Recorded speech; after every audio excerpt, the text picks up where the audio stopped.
Good evening and welcome to the June 28th regular session, Board of Education. And at this time, I would like to make note from Mrs. Luton that all board members are present this evening. And we're going to move on to our 1.02 Pledge of Allegiance. And this time, Ms. Bledsoe will come forward and recognize or introduce our guests. Thank you, Dr. Frederick. Tonight, I would like to introduce you to Gabrielle Burns and Alexandra Ireland, who will be leading the pledge. Girls, if you want to come forward. Gabrielle is a student at Pershing, and Alexandria is a Springfield Scholar student at Central High School. This summer, they are attending the outdoor U classes offered through Explore. We've successfully completed our first month of Explore, and the second month began this week. In June, we had over 11,000 students enrolled, and for July, about 8,200 students. One of the unique aspects of Explore is the authentic experiences that we're able to offer, and that is thanks to our many partnerships. Outdoor U is a survival skills class, and Gabrielle and Alexandria and the others are learning to do archery, fly fish, they're hiking, and spending a lot of time outdoors. So tonight we welcome them to lead us in the Pledge of Allegiance. I'd ask that you please rise. I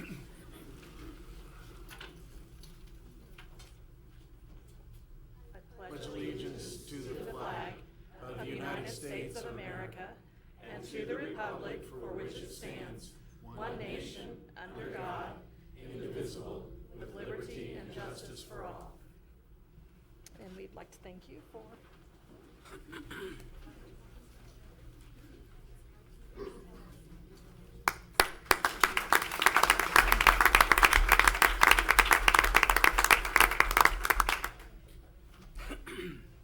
We'll move on to our Honoring Excellence. As I mentioned earlier, community partners play an integral role in supporting our students and our schools in being able to provide engaging, relevant, and personal learning experiences. Tonight, we would like to highlight a special group of partners who've made a significant impact on the arts education in Springfield, and I would like to invite Marty Moore to come forward for that recognition.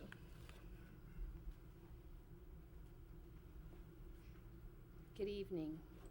Give me just a second. One of the great pleasures of my role in learning support and partnerships is to be involved with projects, that clicked my slide ahead of time, to be involved in projects that demonstrate collective impact, where the sum of the parts is greater than any individual component. It's also exciting to see and be invested in work that grows over time and demonstrates legs and sustainability, and this is one of those events. On an even personal note, I remember a shy ninth grader whose parents made her take a theater class and know the power of a world that can open up beyond the narrow confines of your everyday exposure. So thank you, Mrs. Schmeek, wherever you are. Tonight, I'm honored to showcase the contributions of an all-star ensemble cast. The Kennedy Center Any Given Child initiative focuses on assisting communities in strengthening and expanding arts education for students in kindergarten through 8th grade. In 2009, Springfield was recognized as the second Any Given Child site, and the organizations represented here tonight have worked collaboratively to continuously expand the initial efforts of that progress and program as they've worked to fulfill the program's vision to ensure that all children in the Springfield community are guaranteed a rich and full arts education. The rich partnerships between these separate but united entities offer a broad variety of fine arts education for the children in our community. And an estimate that I think comes in on the low side indicates that the people standing behind me have provided for our students over $125,000 in arts experiences, and I think they lowballed it when I think of what it would cost to buy tickets and do the transportation to the wonderful arts experiences that you're gonna get a little dabble of tonight. We're just beyond grateful for the vistas that are opened up to our communities. So we're going to recognize those contributors one at a time and thank them for their collective effort and the way that they have been able to sustain this initiative since 2009. Each year, we look to add separate programming, and they're an integral part of that brainstorming effort and that coming together to provide those rich experiences. So as I call your name, if you would stand to be recognized as an organization, because the other thing that is true about this is that from that inaugural year in 2009, the names and faces of those representative entities have changed, but the core vision of coming together to support those arts for students has been steadfast. So tonight we'll be recognizing the organizations as well as those people that are here. So if you'd please stand as we call your name. Community Partnership of the Ozarks.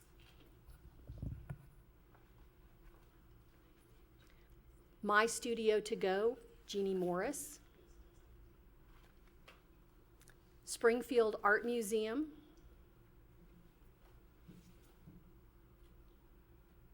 Springfield Ballet. Oops, I got a little slow.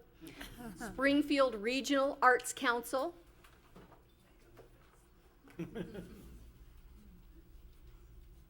The Springfield Regional Opera.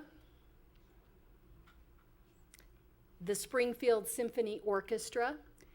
And you'll notice that there are a few people that are not represented tonight. There are lots of activities going on, so we're very grateful to have as large a group represented, but we do want to know that we're grateful to the Community Foundation of the Ozarks being that financial agent, and another special recognition to the glue that holds this all together and makes my job so easy, Mr. Randy Russell, who's the agent that works with the Community Foundation of the Ozarks. Please join me in expressing appreciation.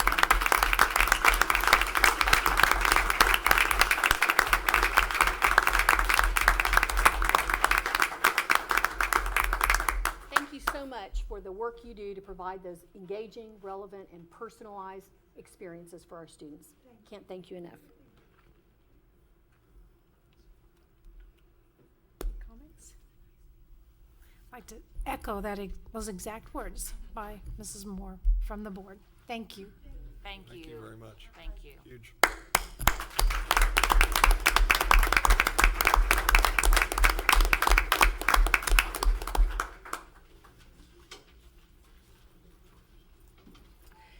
Why STEM needs to be STEAM. Absolutely. Let's go in that direction. Always. I love an acronym, Jerry. Thank you. Trying to And add an more of analogy, them. And an analogy, yes. Now we're going to take time to honor some of our student athletes' accomplishments. First, I would like to invite the members of the Glendale High School golf team to come forward. Coached by Chris Obert, these young men won the 2016 Class 4 Missouri State High School Activities Association Boys Golf Championship. Awesome. Awesome, awesome. This title capped off an undefeated season for the team, and the members who are present are Chase Gaffner, if you just kind of raise your hand, Alex Locke, Christopher Obert, Graham Sherrard, and Sam Holmes wasn't able to be with us this evening. So I'd ask that you join us in congratulating the team for this great accomplishment.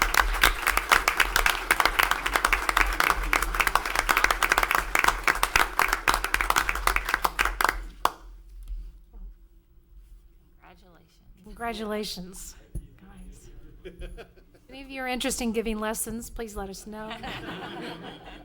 Let me know. He said, call me. I heard that. Looking for a summer job. I can identify him later for you. Now we'll Great. move on to our outstanding track and field athletes. We have 3 students who won state championship titles at the Missouri State High School Activities Association Track and Field Championships. So I'd ask Jaslyn Williams, Marcus Walton, and Allison Bailey, who I don't think is present, to come forward.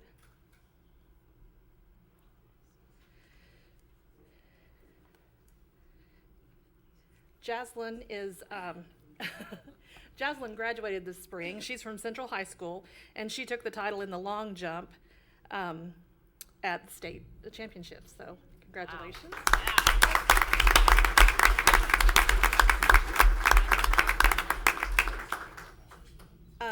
Jaslyn also took 2nd place in the 200-meter dash and 4th place in the 100-meter.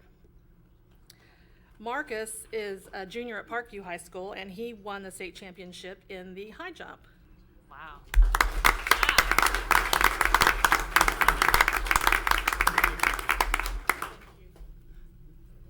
I'll mention another Central student. I don't believe she's here, Elena Roeder. She placed 6th in the pole vault. Other students, Hillcrest High School is represented well tonight. Lornae Jarman, Eric Savage, and Whitney Williams, if you'd come forward. And are there any other Hillcrest students who arrived later? Lornae took 3rd in the triple jump and 8th in the long jump. Lornae, if you'd raise your hand. Eric Savage took 4th place in the 400-meter dash. And Whitney Williams took 7th in the 100-meter dash.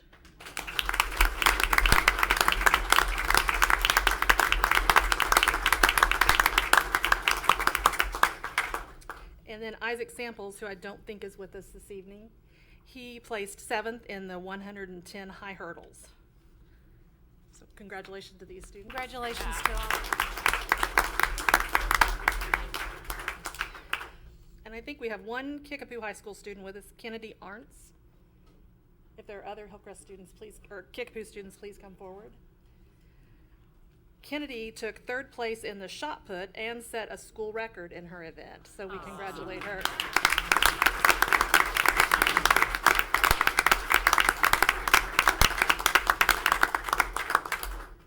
The other Kickapoo athletes who won, Jordan Sanders took 1st place in the girls' javelin, and she set a school, state, class 5, and overall record.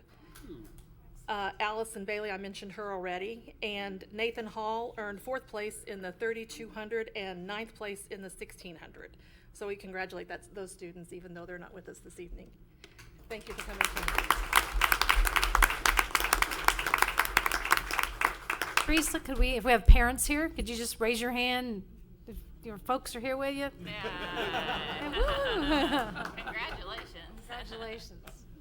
So those were some impressive accomplishments by our high school students, but track and field records weren't limited to those. This spring we had 17 all-city records that were established or broken by SPS middle school track and field athletes. These records and other achievements of the middle school athletes indicates a growing level of accomplishment and interest in the middle school sports. I'd like to mention one of those by name. She's an exceptional middle school athlete, Jaden Wiley, who was an 8th grader at Cherokee. She broke 6 all-city records at the 8th grade level and won every event she entered this year except one, which she placed 2nd. So congratulations to her. Probably wasn't worth mentioning. And that concludes our recognitions for this evening. Thank you.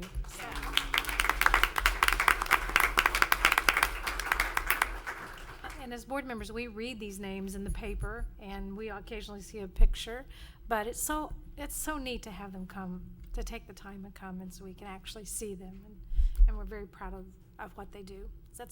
Track and field is no easy sport. It's a lot of work, a lot of events. Yeah, so thank you. Okay, we're moving on to our approval of our agenda for this evening. So at this time, do I have a motion to approve the Tuesday, June 28th Board of Education regular session agenda? So moved. Thank you. I have a motion by Tim Rosenberry, and do I have a second? And Charles Taylor.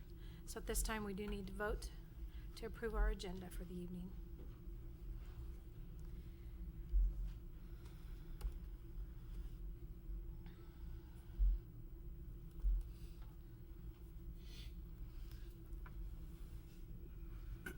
Thank you. At this time, we move on to agenda item 2, public comments. The Board of Education welcomes comments from the audience about any items that are being discussed this evening. At this time, I'll ask Mrs. Luton, do we have any public comments to address agenda items? We do not. Okay, thank you. We'll move on to consent agenda.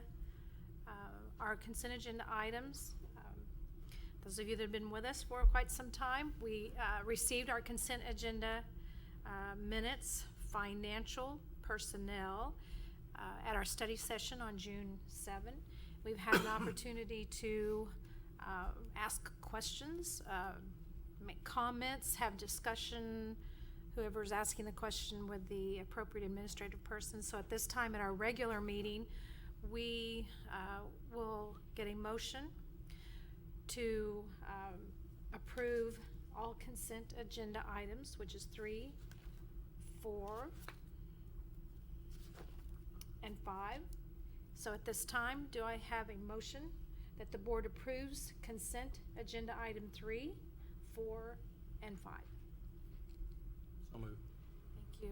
Jerry Lee made the motion. Do I have a second? Second. Thank you. Jill Patterson.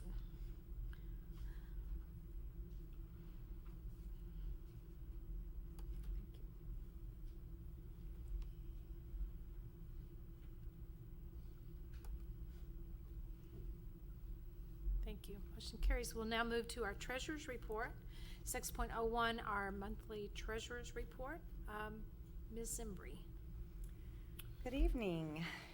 And as we've discussed over many meetings, this represents the close of our fiscal year. Once again, I thank you for accommodating us by having this board meeting scheduled later than would normally occur, so that it gives us an opportunity to better land the transactions for the current year. However, the year truly ends June 30, and so additional changes will be affected. The treasurer's report for this month provides information relative to the budget amendment that is provided, and one in particular I'd like to highlight is the information provided to us on June 20 by the Department of Elementary and Secondary Education School Finance with regard to the state adequacy target. This was information that we were anticipating, however, we did not know where it would go. And the information provided indicates that for the current fiscal year, 2015-16, the state adequacy target is just over $6,145 per weighted average daily attendee. And recall that throughout most of the year, the information provided to us from the state was to use a calculation of 6,110. And then recently we did have some information indicating that it would increase. They provided a slight increase in May, and then this is the final information for us. So all that then culminates in a budget amendment increase for revenue, and the net impact that we have provided to you is an increase of $1,110,279 on the revenue side. On the expenditure side, there are some slight changes, and let me find that document. And a lot of it is relative to transfers. We have a net impact on the expenditure side of a reduction of $361,475. So those are both positive impacts to the bottom line for our district. And all of that then results in an ending fund balance percentage for operating of 17.87%. And I looked back at the June 30 meeting from 2015, and we originally had projected at that point in time an ending fund balance as we close this year of 17.49%. We've had a number of changes throughout the year that we've reported to you each month as new information was available. And we'll continue to do that, and that is part of the emphasis that a budget is static, just like the strategic plan. It's ever-changing and ever-evolving, and we react to it and communicate the best that we can relative to that. The budget amendment for decrease is specific to bond fund expenditures. I should point that out. And then we had some transfers between funds. The estimated adjusted operating revenue total for FY16 is $247,682,175, and the estimated adjusted operating expenditures is $240,564,583. And as a reminder for you, the audit will start in July and continue through September of the financial information. The culmination of all that will be when we provide you the financial audit report during a public meeting, as well as the final state financial report to the Department of Elementary and Secondary Education. And the deadline for that, from the state's perspective, is December 31, 2016 for the year that we're ending right now. So there is a great deal of work that takes place between now and then, and the reason we delay reporting that final information to the state is in the event there would be changes relative to the audit information. So, overall, great news for Springfield Public Schools, and we are very stable in our fund balance. We definitely are in compliant with the board policy relative to the fund balance percentage, and we'll be providing more information as we journey forward. Are there any particular questions about the closing numbers? On the state adequacy target, and I talked to you today, but then a couple other questions. We based next year's budget, they've already told you what the state adequacy target is, correct? I mean, Right. they tell you. Well, they tell guess. us what to estimate. Yes, yeah. And currently, they're telling us to estimate 6,110 per weighted average daily attendee, just like this past year. As we get into the discussion of the next year's budget, and I'll say it now and highlight it again then, we are budgeting for 6,125. We believe that's a more realistic indicator for that calculation. Has there been a time when they say count on 6,110 and it came in at 6,100? You know, Based on, is there a time, or do they usually hit their target, or has there been times that based on right. unforeseen circumstances, then the budget doesn't? I would say historically, they've been conservative. Guidance Okay. is lower. Right, which that's good budgeting. But we still need to be realistic in that. And so if we are able to hit the mark more closely, we certainly want to do that. I'm recalling back in the 80s when, yes, there were some significant challenges that were provided and there were withholdings from the state. But not anything of late. And you bring up a great point that provides us a lot of challenge, right? Because at the beginning of the year, they said 6125, and then they dispersed on 6110 all year long. Yeah. And then last 2 months, they release not just what was there, but then $20 on top of it, which to us says you're holding dollars that we need to be spending and that we need to be budgeting earlier.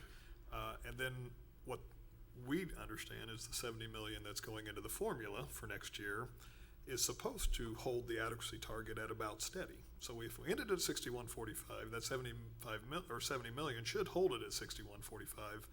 But the department is questioning some of the revenue streams that are coming in, so they're conservative and going back to 6110. That puts us in a really hard situation of what do we budget? You'll hear through part of the process of some of our actual collective bargaining agreements, we took a new strategy this year of using that adequacy target of where it landed at the end of the year to move money more aggressively into salaries instead of using what they projected at the beginning of the year and at the end of the year, because you can say, oh, it's a great cash flow at the end, but I'd rather have the knowledge and you be sending it to me. And then if there's a shortfall at the end, then hold us to the shortfall, and then we can hold the legislators accountable for the shortfall of the money that they didn't, and also be seeking what we call a supplemental budget mid-year. But if you put us at 6110 as the projection, and then everybody budgets it off 6110, then if there's a shortfall, there's no pressure for them to fulfill the shortfall. So to be honest, our association, and I'd love to rally MSBA around this, is going to try to aggressively have a conversation with not just the department, but we believe the Office of Administration a little bit in how that budgeting process is working, because it's putting us at a little disadvantage and not knowing where the dollars are actually going to come and when they're going to come. So, and it doesn't allow us to hold accountable the expectation of all the money that was going to come into the formula. So, it's challenging. It's overall good. Again, we land with a larger number at the end, but we'd rather be spending that up front and budgeting it up front. And we've done it a little more aggressively than I would say most districts did this year by budgeting 6125. If you asked our peers in the region, I think most of them are going to say they're using 6110 as their number, but we're not. Jerry? Question on, I know they released some more formula money. Did they release categorical money too? Was there any categorical money that was released in that whole? There was, no. Just strictly formula Just money? an adjustment of the 61, that as well as there was an adjustment up of Prop C based on where Right. the taxes landed. And that's purely just a tax-driven, how much money comes in. And then they supplemented that, and that went up by about 6 million statewide at the end of the year also. But that's just a pure, how much taxes came in. It's a pure flow-through. So included, you'll note we do have a capital transfer of $3,750,000. And also, I've referenced the required transfers that's noted on the agenda item as well as on the general budget summary document. Each year, we make a transfer to set the teacher fund up to 0 because not enough revenue goes into that account. And then also that capital fund transfer.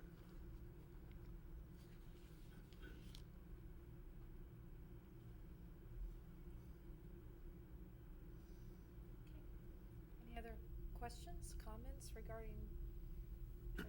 We have a total of 13 documents, and I think that provides an extensive amount of information for us. And I know we've had some questions, and you have been so timely in answering those for us. My pleasure. In light of preparing a budget, so we appreciate that. So, any other questions or comments at this time? Okay.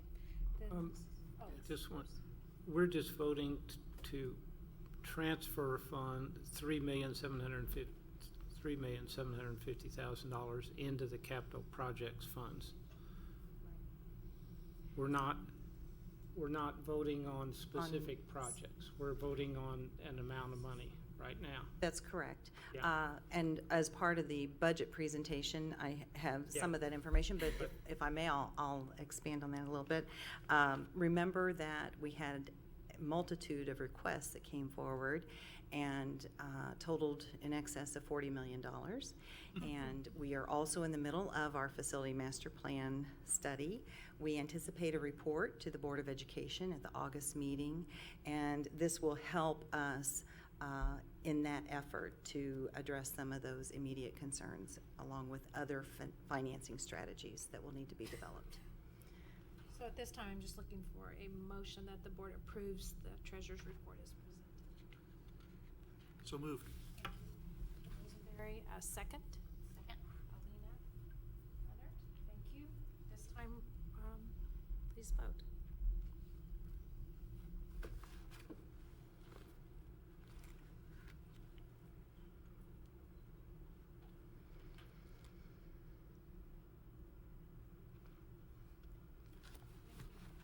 Moving on. Simbri, if you'll stay. I will stay right here and Fiscal year 2016-17 budget.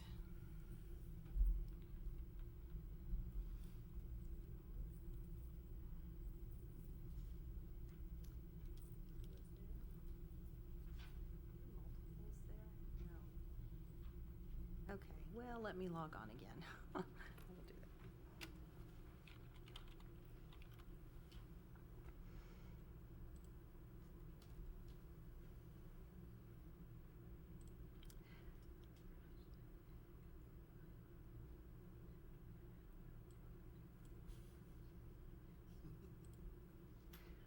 Okay, here we go again.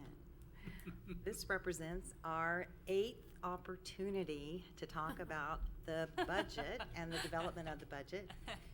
And That was a lot of sunshine, ma'am. you saw the I sunshine? did. You're I like mean, the it was light like, at the light at the end of the tunnel. Here we are. Okay, so I do have a very, very brief presentation that basically will highlight the documents that are posted. And I would like to journey forward with you on that. So the documents that you will find posted on Board Docs, and that again is for public consumption, include a staffing and collective bargaining impact. So that's responsive to some of the conversation from our last meeting, where it would be interesting to see a little more detail behind our current staffing data. Also, I have posted a new primary changes document that represents moving from FY16 to FY17. And then, of course, the final budget document is presented. And it has multiple pages that include all of the requirements of statute and board policy for your approval this evening. So let's first talk about the staffing data and collective bargaining impact. And you may recall this pie chart. It was presented at the May 17th board meeting during that presentation where we showed the staff count by workforce segment. But I have now for you the chart that supports that, or the data that supports that chart, rather. And so you will note that this is in order of largest workforce group to smallest.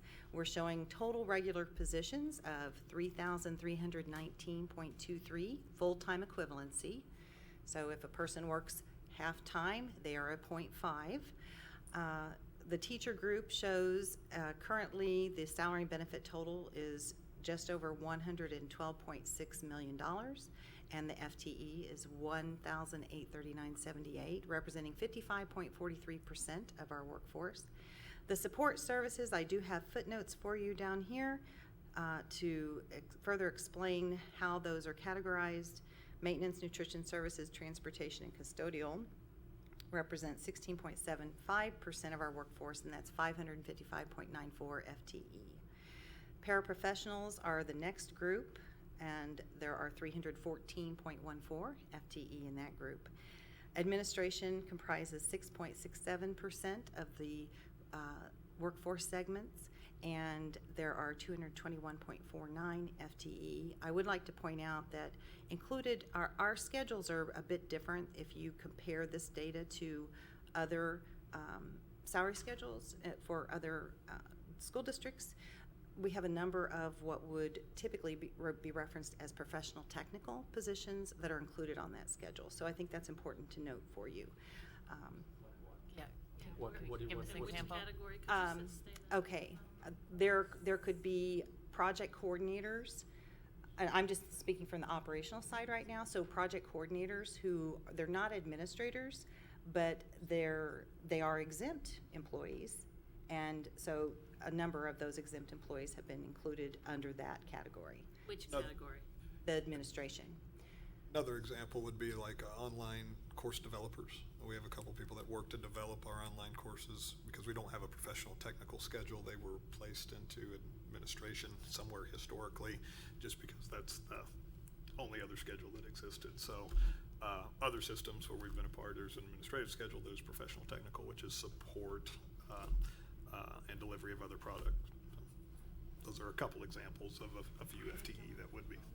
How far does the administration go down? Does it, from a leadership standpoint, assistant principals? Is that kind of where it stops? Goes there On to the- all supervisors there are of others. bus routes to supervisors of maintenance and custodial and coordinators of curriculum. That's Okay. all of those. Yeah. All under admin. All under admin, yeah. So that's Includes just our step-up coaches, those are learning development specialists. So those are examples, kind of professional technical. They're not necessarily supervising, they're really support positions, but in this system, they've been placed on an administrative schedule. So they're in that FTE count. So the step-up coaches, the blended learning specialist, all of those are part of just because that's the schedule that existed. So if we go back to your comment, now that we understand that, were you saying that but for that column that in other districts is divided in two, it looks similar? Or? I'm saying that if you compare our data to another district's data, it may look skewed because, and that's the case with data always, it depends on the structure of the segments. Slicing. Yeah, That they would have less, so. likely, from a percentage Because perspective. in my mind, I was thinking, well, is this like something we strive for, is for certain categories to look like a certain way? But it would just depend, it would be so variant depending It on could what be. your district had going on, right? Sure. It wouldn't make sense to compare it to, It would not. Mhm. Just the gotcha? point is that those aren't all people that supervise people. Those are a lot of support positions. They've just fallen onto that schedule. That Go ahead, Charles. raises a question for me. It may be impossible to answer this, but in another district, where would most of those kinds of folks fall, if not in administration? Or are they sort of so unique to what we're doing here that it's apples and kumquats or something? District to district, there, like we said, ones that we have knowledge of, maybe a professional technical or an extended teacher contract schedule. They may stay on there and leave them with just large extended contracts on the teacher schedule. A lot of time you'll find a curriculum coordinator, especially in smaller districts, or a learning development specialist or a coach just staying as a teacher, but saying we're going to pay them 3 months extra salary, so that they don't actually ever get placed onto an administrative schedule. They're just shape it differently. So that is completely district to district to district. It's incredibly varied based on the size. But is our grouping pretty much similar to the way it's always been? Yes, Okay, and so that's, Yeah. and I wanted to highlight that for you just to show that, it depends on how we approach the data, and certainly in the event that it would be compared to other information. Mhm. Okay, yes. Just for clarification, in support services, is that an exhaustive list of those included in support services and maintenance, nutrition services, transportation, custodial? That's all, or are those examples? I would say if we went position label to position label, it's not exhaustive, but more of a grouping, if you will. So I would need to dig more deeply in that piece of it to determine who else might be in there. It certainly would be by that department, if that makes sense. Okay? Okay. Just 1 second, I so- have one little quick comment. Sure. Sorry. So if we had a second little grid here, or little chart, and we had administration defined as building leadership Oh, and uh-huh. district administrative support, and then we also had another category for professional certificated support, which would include our curriculum people, our blended learning specialists, that all are certificated but have moved from the classroom into a 12-month position. So that administrative FTE and that full-time equivalency would look very different, because you just see strictly what someone might refer to as administrator and then what someone would refer to as professional certificated staff. And that's a number of our people that choose to go in that direction, specialists, rather than into a building principal, assistant principal. So it's important we have that category for them, but when you lump them all into administration, it looks different. You think of all of our curriculum coordinators, all Right. of those. Okay, just want to make that point. All right. So, moving forward then, this grouping of school support, and again, I appreciate you pointing out, this is how it has been provided in the past, and also when we have provided information during collective bargaining meetings. This is the format that has been used, but I think it's worthy of a conversation in terms of how we should look at it moving forward.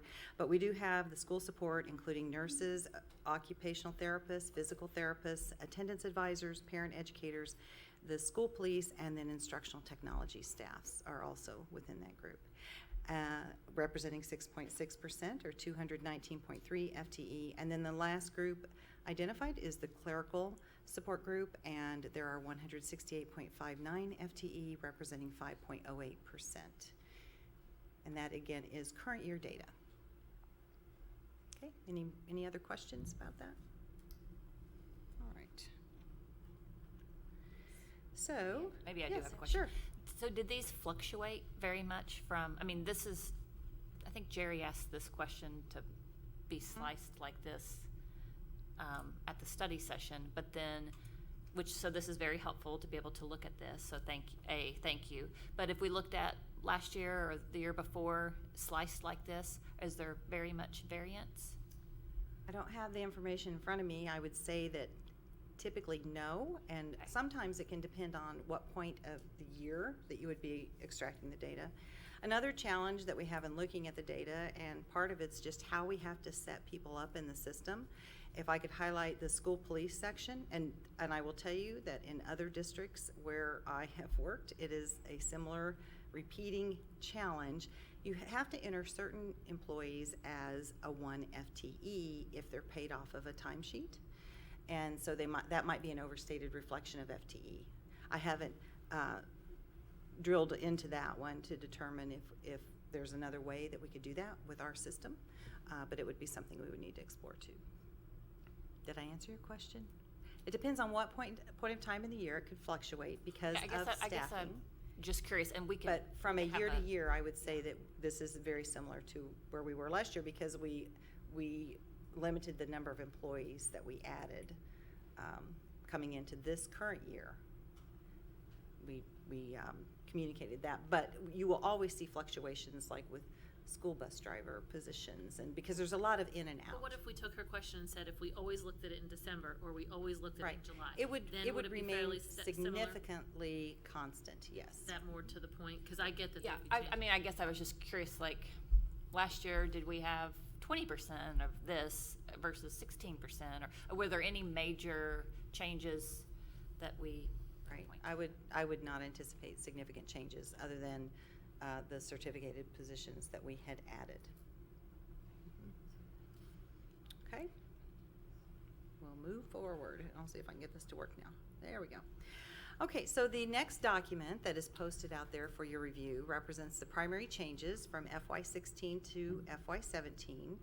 And this is the same data that was provided on board docs for the June 7th meeting, but that one included by fund. So this has been summarized in total.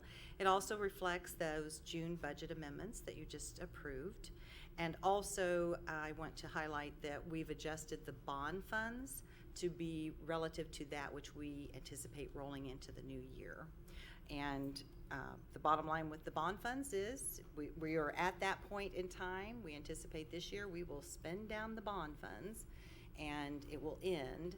Otherwise, the balance is always however much is remaining from that original issue, and plus any interest income. So the primary highlights with regard to revenue changes, and we've covered these in previous meetings, but I'll just touch on a couple. We do show a $2.538 million increase for property tax, and that is because of recent communication from Greene County that we should look for a $52.8 million increase in new construction. We won't receive any documentation on that until July, and then the final information will be provided to us in August, and at that point in time, we'll bring to you the final assessed valuation information that's certified by the county clerk, and we will ask that you set the tax levy for the new year. The other primary, yes, When you say it's construction value of 52.8, is that actual construction or assessed value? that is the net assessed value Okay. for us to Okay, that's base our kind of what I was tax thinking, because I thought, boy, that's calculation. low. But actually, if it's assessed Right. value, it's gonna be Right. 3 to 4 times that, yeah, okay. That's right. The other primary change, we've discussed this already, but highlighting again that the Foundation Formula and Classroom Trust Fund is reflecting a state adequacy target within the budget of $6,125 per weighted average daily attendee. Remember that we just talked about that DESE is saying use 6,110. We believe that 6,125 is more realistic. The major increase relative to that revenue growth, though, is due to the 805 weighted average daily attendees that we're attributing to the expansion of Explore. And so that would be the primary change. There are some other changes with regard to the thresholds for free and Question reduced. about that, Sure. because I know, because I've already heard it all over the state, about our summer school program and what it's doing to other schools with respect to the formula and funding. Next year, when all the other schools go to what we're doing from a summer school standpoint, what impact will that have on that revenue? I mean, it's not gonna be $6.6 million. No, Because it's gonna be actually, spread about a whole lot of other kids are gonna be doing the same thing we're doing right. from a. Should daily- still be very, very similar to that, because the way it works, all it does would adjust down the adequacy target from 6125. So and to clarify, I would say that we're catching up with other districts, and we've passed them in the size of our summer school. But for example, in the Kansas City region, all of the ones that we were peers with, North Kansas City, Liberty, Blue Springs, Lee Summit, Independence, were running similar size summer schools that we're running right now. So so there's not a lot of huge districts out there that can go jump on that cash, but there's a lot of small districts that aren't, right? So they can start to collect ADA if they want to ramp up their summer program at a higher level. And all that does is increase the total cost of the formula. And if there's not enough money to fund that, it just results in a reduction of the adequacy target. So we would just have to see what the 6125 may turn into 6115 if they did not put enough money into the formula next year to account for, let's say, assumed 3,000 or 4,000 more students were on the rolls adequacy or ADA statewide because small schools ramped up their summer school. There'd need to be $30 million in order to support that to keep 6125. If there was no 6125, if there was no new $30 million, then it would just reduce the adequacy target across the board collectively as people. I think it's a good ran thing. theirs up. I don't think it's bad. Yep. I think it's really raising the bar for schools. It is. On Yeah, summer school. sure. And so, I mean, we're kind of leading the charge, or. I hope so. We're caught up, and I Catching think we up, yeah. passed several with what our offerings are and our students. I just wondered if that was a high water mark for funding, if that's more likely to go down Right, some right. as opposed to going up. All depends on how many people Yeah. jump in the game and what the state disperses next year. So right now, we're projecting that there will be about $100 million underfunded for the full formula for next year based on the move of the adequacy target with Senator Wasson's bill. So it just depends on how many new ADA are added next summer based on the ramp up of other programs that might choose to do similar things. I know there's new money, but I was just Right. thinking, Yep. if If everything all it- was equal. All it does, if there's not new money, it's a reduce. If the ADA goes up, whether it be from summer school or just Missouri state growth, then it reduces the 6125 for everybody. But it's not, since it's spread out across 900,000 students, it's not a huge impact. So that's about the state ADA is 900,000. So those are the two areas I'm highlighting for you. We've talked about some of the other things in the presentation June 7th and other meetings, but I certainly would answer any questions you might have about some of these things. On to expenditure. So the primary change for expenditures is the change and increase for salary and benefits for the additional staff recommendation, including steps and cost of living adjustments as negotiated through the collective bargaining process. And we are recommending an overall 3.68% estimated average increase for eligible teachers. And then for all the other staff, it's a 3.35% overall estimated average increase for eligible staffs. And that's COLA and STEP combined. So that's why it says eligible, for those eligible. Included in this $6,113,981 is classroom and student support positions, 2.7 FTE, and then an additional 6 FTE supported by federal funds. The other changes we've discussed in those previous meetings. I want to go ahead and go down to that staffing piece. And again, this is all noted in the document that is posted. This lists the total position changes. The 2.7 includes reducing elementary classrooms by 6 because we had projected for an increase in student enrollment that did not come to fruition in the current year. And this sets us back to the 2015 level. In that document that I posted, I've noted that the FY15 staffing ratio per the Department of Elementary and Secondary Ed was 20 students to 1 teacher for regular classroom teachers and an overall student-to-teacher ratio of 15.1 when considering all teachers. So again, we had added 9, but we were pulling back 6 in that area. That then provides us an opportunity to address other needs that have been identified by our team of leaders who have worked collaboratively to identify and prioritize those needs, and that includes 4 blended learning specialists, 1.7 FTE for elementary counselors, 1 social behavior classroom, and 2 parent educators for a total of 2.7. Then on the federally funded position side, we have 1 homeless liaison, 3 learning coaches, and 2 early childhood classroom teachers for a total of 6. Any questions about that? One question on the blended learning specialist. They're identified primarily as Ignite Year 2, sort of investing in that. And the startup investment tends to be a little heavier, getting people up to speed. You may not be able to answer this now, but would you project those positions remain intact once Ignite has been fully rolled out and it's not new, it's sort of ongoing? So would you need the same level of blended learning specialists, let's say, 3 years from now, when we've had all 3 years plus a year of experience?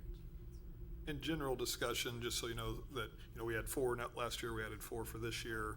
The plan is not 4 more for next year because we feel like you can pull a little bit away from that year 1 to help year 3 because you've had 2 years of experience.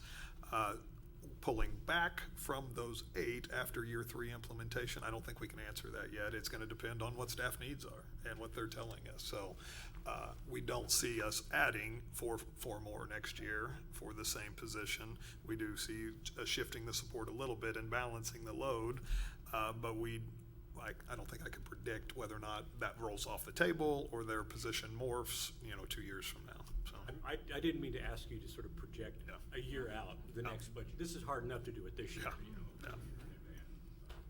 That's a good question.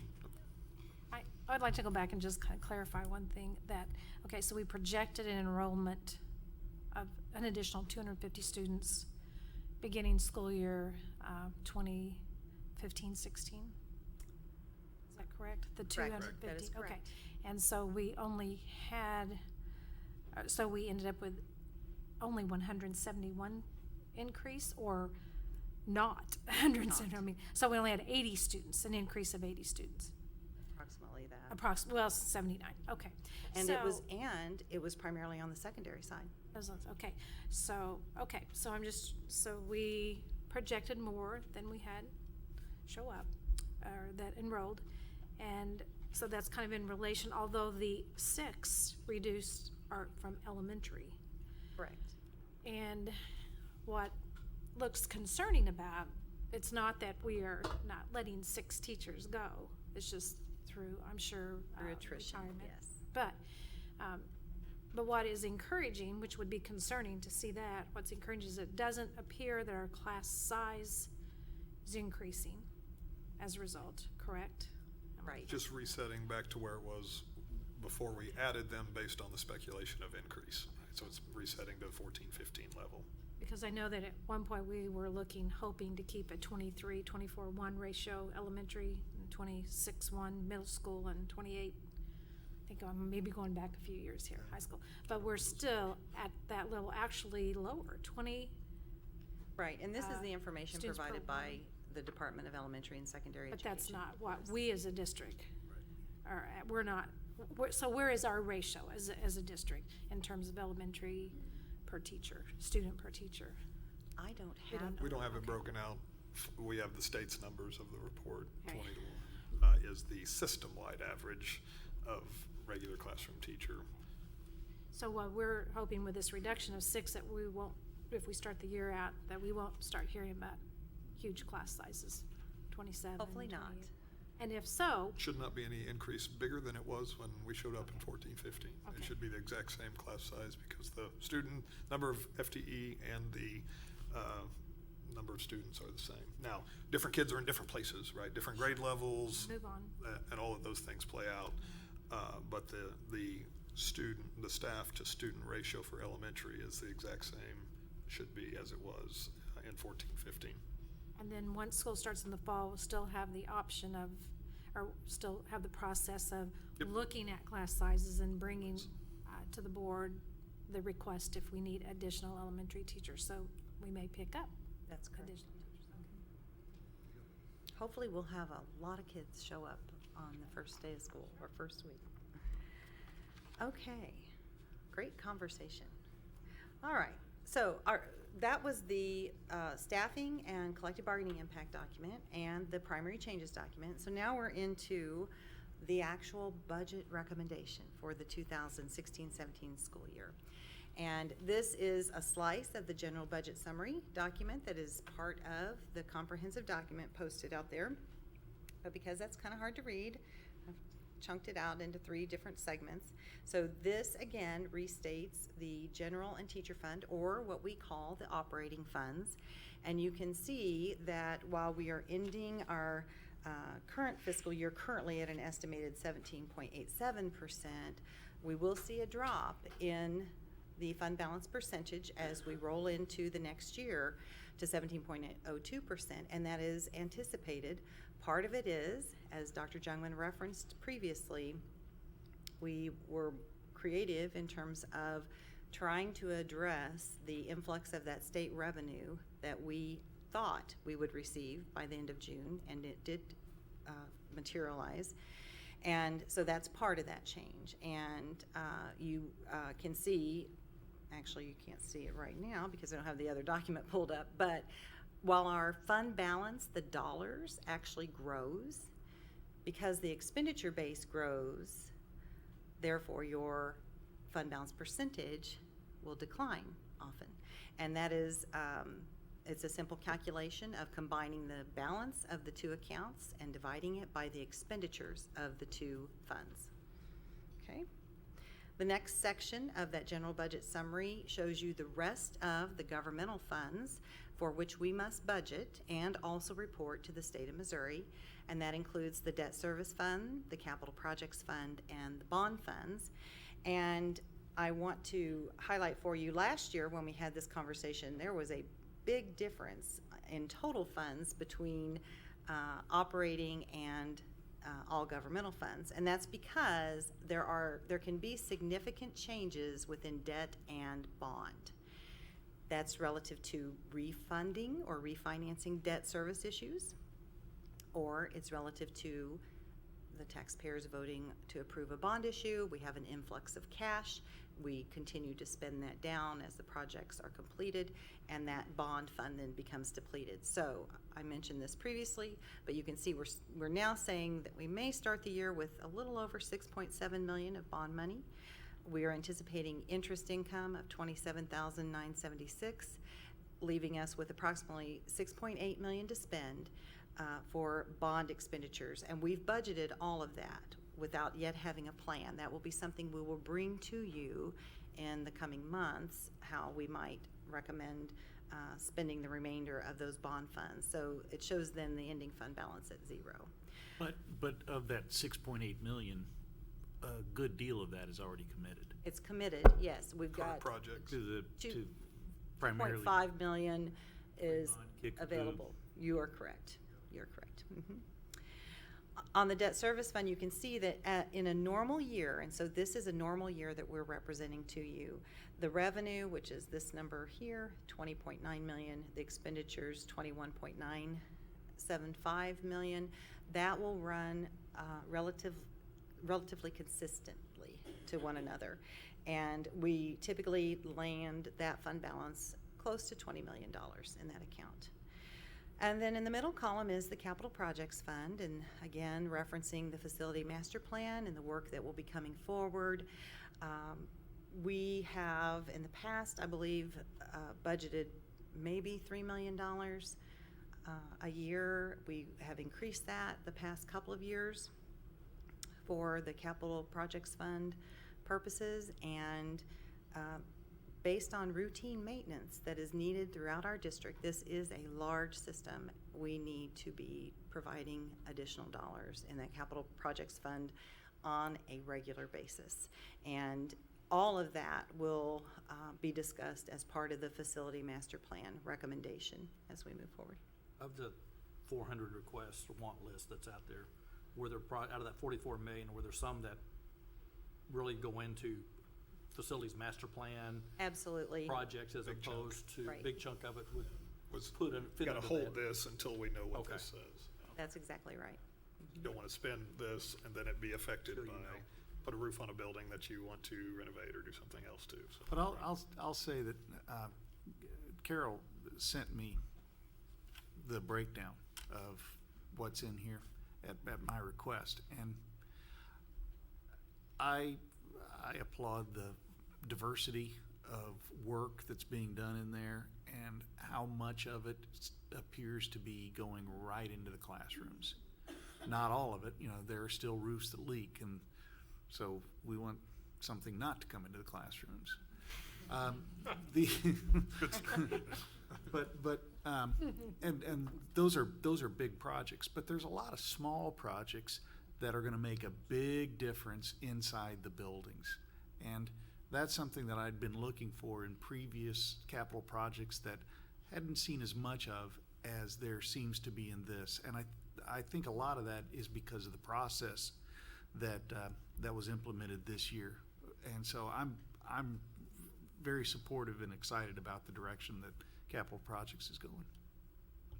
I'll also note that there's a good deal of money in this, $1 million, in excess of $1 million, that's unallocated, that I assume is going to be identified after the facilities master plan is adopted. And I think that's great stewardship, very wise. We'll have a little base to start with, right? Right. I think that's, I think the plan looks really good.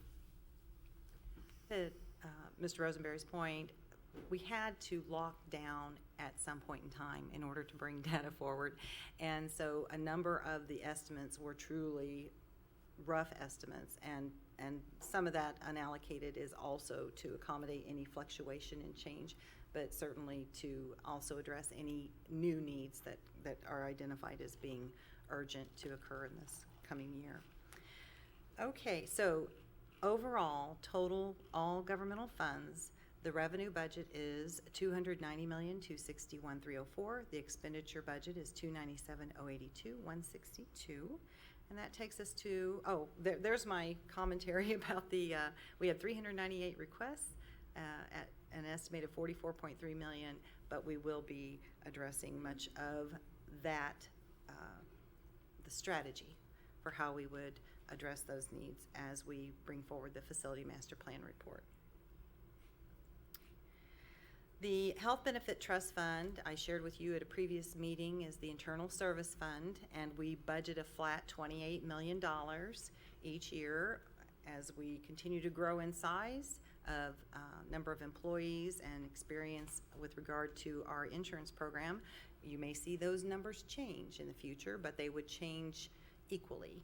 And I want to highlight for you that we are currently showing, again, some bills could still be paid by June 30, but we're showing approximately a $5.1 million ending balance. And recall previous conversations where I shared that there is no legal requirement with regard to how much money is in that account. And basically, the balance in that account is a checkbook for which we pay medical expenditures that doctors' offices and hospitals submit. And no, we don't do it. We have a third-party administrator who handles all the detail behind that.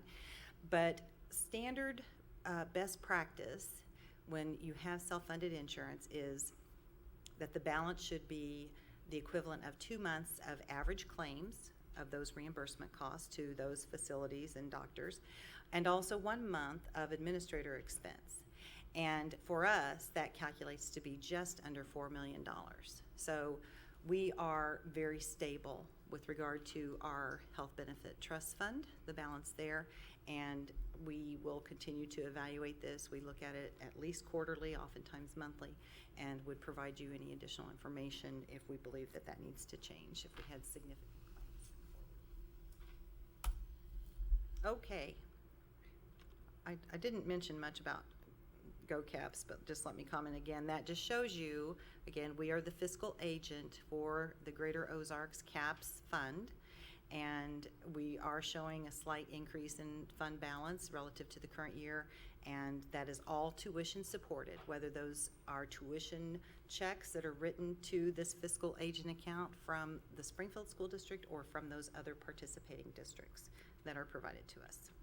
So total all funds then, our budget is a revenue of $318,870,504 and expenditures $325,645,136. But again, the expenditure difference over revenue is directly related to the available bond funds that are getting spent down. Okay, any other questions regarding budget? There may be other, I just want to make a quick comment about the facility requests, and I think it's really important to note and to make mention of that process that the district accomplished, which was based on pretty much a one-to-one visit with all building principals to list their facility needs. Because I heard about this from some folks. And then that then required to really look at those closely, to prioritize those based on instructional, direct instructional support to students. I don't know that serving on the board, whenever I first started out, that we received that kind of information. So I don't know if that process took place. Some of you that have been on the board prior to this year, if you know if that was a kind of a process that took place as to what building would get what amount of dollars. But this has been really impressive because I can only imagine the legwork involved and then the prioritizing based on actually our strategic plan, but certainly tied to instruction and or instruction in the classroom. And I can think of one example, which was the 2 classrooms in one of our middle schools that in redoing the school, there were 2 classrooms that you had to walk through the door into one and then go in a back door to get into the second classroom. So all day students were coming in and out of that first classroom, and having been a teacher for a long time, I can only imagine the disruption to the learning that happened when you have students coming in and out of your classroom to get to their classroom. So then I noticed that was an example of one that was a priority. It's expensive, but it was a priority for that building versus other things that are important, like new lighting in parking lots and things like that. But I really feel comfortable that some of those specific instructional things that will affect how students are learning in the classroom, something you prioritized. And Tim kind of touched on that in his comments. So I don't remember that happening in the past. And as a former administrator with the district as well, I don't remember getting an opportunity to sit down and list my needs in the buildings that I... In the past, it was that whole process was primarily run by the operational side of the district.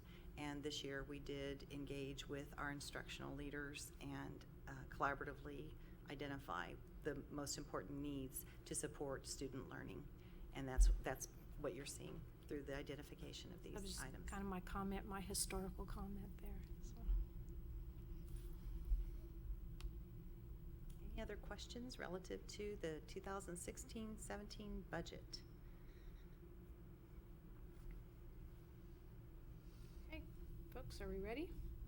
At this time, no questions or further questions or comment. Do I hear a motion that the board approves the 2016-17 budget as presented? So moved. Thank you, Jill Patterson. Do I have a second? Second. Thank you, Charles Taylor. So at this time, please vote.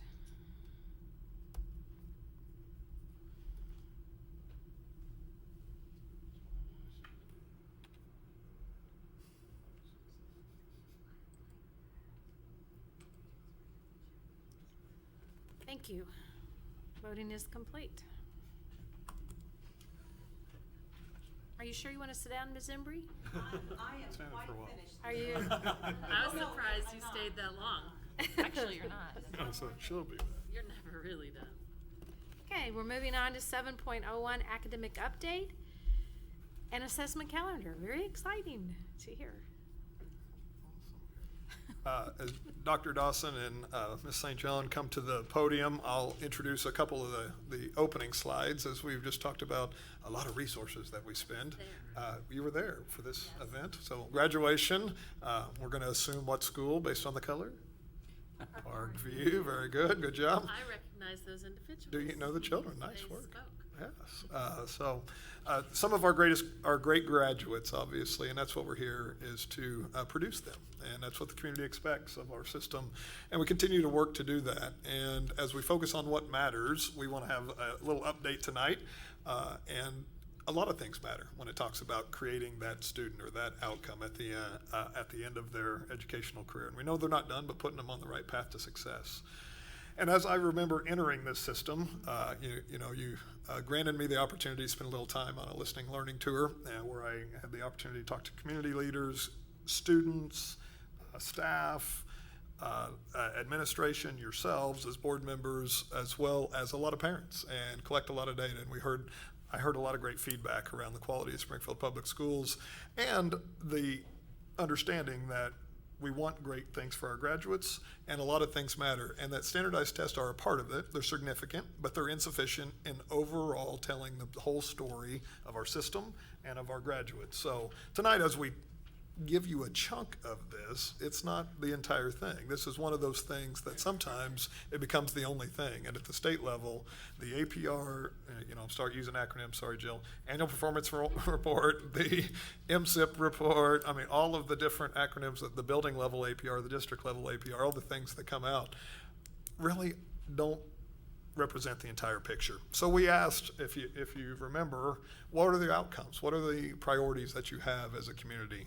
And I kind of had them rank them as a conversation starter of what do we want to do next for Springfield Public Schools to make sure that we stay on this great path. And if you remember, here's how that data kind of played out from all the surveys that were part of that listening learning tour. Number one thing is highly qualified teachers, and I think you see that represented in the budget. Our biggest investment was in, and you'll see that in collective bargaining, biggest increases go into our instructional staff tonight. And that's an input. It's hard to measure the outcome of that, but it's an input. But we know how we hire, how we develop, all of those are inputs that make sure that remains number one for us. Other things that our community told us, we want them to be successful when they leave, right? We want them to go to college if that's the right thing for them. We want them to be able to get a job. College going rate was number two. Employment rate was number two, followed by those critical thinking skills, the communication, the 4 C's, some of those things that aren't easily measured on a reading test or a math test or an ACT test that is traditionally part of our scorecard. They also talked about satisfaction. They want to make sure that the experience is good. The parents want to be satisfied. Unfortunately, if you remember, the weird one was that nobody but the kids cared about the kids being satisfied. But we're working on that. We want them to be satisfied too, and they think it's important that they be satisfied with the experience. It's shocking, isn't it? But we want to make sure that as we build up and present to you data, and as we built up the strategic plan, we really thought about all the things that our community wants. Is attendance rate, ACT scores, student satisfaction, reading and math proficiency important? It is. It's significant. But it's insufficient in representing the full perspective of our graduates and what we're trying to create for our kids. So the next step, if you remember, was what does it mean to create a successful student? And we talked about the things that we wanted to prioritize as inputs to make that happen. And our mission came out of an envisioning excellence kind of process where we brought community leaders, parents, teachers, and students back to the table again and said, okay, this is what you told us, now dig deeper with us and tell us a little bit more about how we do that. Irresistible, student interest, value learning over just a grade. We want kids to be challenged, have real world experiences, have authentic audiences, and feel empowered and be met on their level. Those are the key terms and the definitions that came out of this engagement, relevant, personal experience. Not all of those things can be measured by standardized test scores. Some of them can, some of them can't. Doesn't mean that we don't want to measure, doesn't mean that we don't want to be held accountable, but we don't want that to be the only thing, and that's what the community said early on. But if we put these inputs in, engaging relevant personal experiences, we believe the outcomes will be very productive. So tonight, I'm going to turn it over to Dr. Dawson, who's going to talk a little bit more in detail about the next steps. Obviously, you've been along the journey for the strategic plan, but we had 3 focus areas. One of them is primarily student success around student outcomes and some of the things we're doing there. That's where we're going to focus tonight. There are lots of other measures, but we're going to focus on a chunk of student outcomes and what we learned this year throughout the year. So, Dr. Dawson. Thank you, Dr. Jungman. And as that listening and learning tour started to formalize, we came up with the district strategic plan, which has the 3 focus areas, also has the 5 goals. But if you recall, each of those goals then also produces on the left a number of strategies. You've heard some of those strategy updates as we've come to you throughout the year. You've heard about emergency response and early childhood. You've heard about modern tools. We believe those are the levers that need to be pushed and pulled to make sure that we are moving the student achievement needle. I think about Robert Putnam. We had this great opportunity to host him in our community, and it's not about taking this reading and math score and then double down on that so that you get an APR state score. It's about doubling down on experiences. It's about doubling down on early childhood. It's about doubling down on creating new opportunities for students. So that's what we're trying to show you each time we bring you an update, is a little bit about how that strategic plan represents the whole child and the whole experience for our students. We believe doing these things right, and I gotta be honest, some of those things are messy, right? There are not very many school districts doing that work, because this is the hard work. It's messy. It's not easily measurable.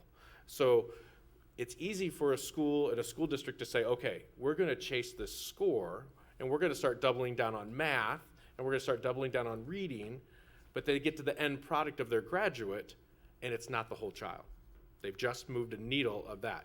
Now, I'm not saying that reading and math is not important, because I absolutely believe it is.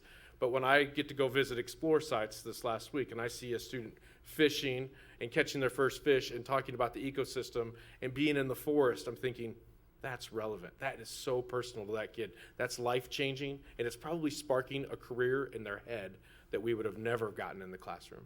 So I just want to remind, and I think it's an echoing of that strategic plan. We continue to build up these strategies. Some of them are more robust, and they're moving in that right direction. Some of them are still in their infancy. We're working on a narrative report for you in the fall that will bring all of Goal 1, or all of Focus Area 1, which is all 3 goals and all 15 strategies that we're responsible for. And we'll just show you those are the levers we've decided, based on the community, to pull to help move the needle for student achievement. So tonight, you're going to hear another update from Ms. Amy St. John regarding this data piece that we kind of measure in the classroom. So I'll turn it over to Amy. Very good, thank you. Thank you for the opportunity to share this information with you tonight, as I've accidentally clicked the wrong button there. I just wanted to kind of tag back into our conversation that we had in May, where we talked about planes, trains, and automobiles. Excellent movie choice. But it also, it was my analogy for how we teach students. So they come to us each fall, and we meet them where they are. And each student goes on their own journey of learning, and we wanted to document that growth process. And that's kind of the data story that we're going to talk about tonight, is have we moved students from the beginning of the year to the end of the year. Some took a plane, some took a train, and some took an automobile. So they move at different paces, and that's always important to understand. Plus, it's a good movie, right? Just to, again, remind you of some of the acronyms that we will use. Beginning of year, BOE, middle of year, end of year, just to kind of remember that thinking. The iReady component of the assessment plan is really used as that benchmark reporting, so that we have those high watermarks that you can see there. In addition to that, as I spoke to you in May, we also have adaptive software that is utilized every day in the classroom and on a weekly basis to measure that same growth, and again, taking that student on their own journey. But it's important for us to so often within the academic year to be able to look and see how are we doing over time, and is it meeting the measures. We're going to go through a series of data slides, and what I'd like to do is kind of train your eye as to what you're looking for. When you look at the first few slides, starting in the upper left of this, the area that we're talking about in this particular slide is the math. We teased out some of the grade levels. One, it gets to be a little overwhelming when you show multiple grade levels on one slide, and to be able to show the different levels for which students had performed at the beginning of the year versus the end of the year. So what you're looking at is the iReady results for math for this academic school year, the beginning of the year compared to the end of the year for the specific grade levels of 1st, 3rd, 5th, and 8th. And if you remember, this is the first full year of all students K-8 using iReady as that benchmark assessment. So we have some highlights. Planes, trains, and automobiles. Did the students move from where they had begun? And the answer is yes. When we look at 1st grade and we talk about the difference between kind of focusing our eyes on these top 2 levels, which would be the green and the blue. The more green and the more blue that you see as the time goes on, the better. Those are going to put the students on or above their grade level. And so as you can see, as we look at the highlights in 1st grade, you see large gains. You might ask yourself, why are there larger gains in the early years as compared to the later years? And it's because there's a larger component. Those students are just entering into to the school world, and so you're going to start to see that. Third grade, again, a large gain of 34%, again from the beginning to the end of the year. Fifth grade, again the same, and eighth grade. You might ask yourself, well, how does this compare to other numbers? Last year we simply had a pilot, remember, so it's a little bit difficult for us to go back. We did do some paired scores, as I mentioned before. We wanted to make sure if the students were kind of on a certain path, did they continue on that certain path, and we were able to kind of find those patterns in the data. The other things that we loosely look at this time of year are approximately this number of students that are falling into that on or above grade level, and does that trend with our historical results on the state assessment? And it actually does. It trends in that direction. So if I were a meteorologist, I was forecasting what that would look like, I would say it's a good outlook. We're able to see that the students are performing in that same pattern and slightly better. So it's a little too early to tell. I can't count all of that information just yet. In the coming months, and then certainly in the fall report, we'll be able to. Yes, ma'am. Can you say that one more time, that last statement about you see this? That we're trending in the right direction. But right before that it corresponding with the map. Mm-hmm. So what we do is we start to look at patterns of the data, and we're looking, as I said, the green and the blue are the loosely connected to what we may say is proficient and advanced. I say loosely connected because we only have 1 year of data. iReady as an entire system does correlate nicely to the state assessment. There's just so many variabilities that I don't use words like prediction. I say things like forecast or trending so that I can see the patterns in the data. Does that help? Yes? No? I'm going to rethink my question. Okay. Go ahead. And would we expect to say this time next year to see this year's data, because we have good data points and it's encouraging. Mm-hmm. Well, they're not trends yet. So should we expect this time next year, and then what was it, 2018, et cetera, to see trends? I mean, Yes, that is exactly what we actually had a meeting building for today on the dashboard, so that we can lay things side by side to look to see if we're again trending in the same direction. Always hoping for an increased pattern of that green and blue, certainly. But yes, that's the plan. Mm-hmm. And as I said, we did pair scores, so students that were in this data set, this is approximately 15,000 student in our sample size. That would be K-8. But looking at that and then looking if they had performed last year in the pilot and their percentage growth is still looking in the same pattern. So that's a good indicator that the tool is working. We'll be able to look at it in a number of different ways, student to student, Mm-hmm. cohort, or grade to grade, right? So grade over grade. So first grade, Yeah. is there a gap here? Is there a gap here? Absolutely. I don't want to steal other No, things. no, there's more fun to come. Yes. So what you're saying is when we look at the MAP scores,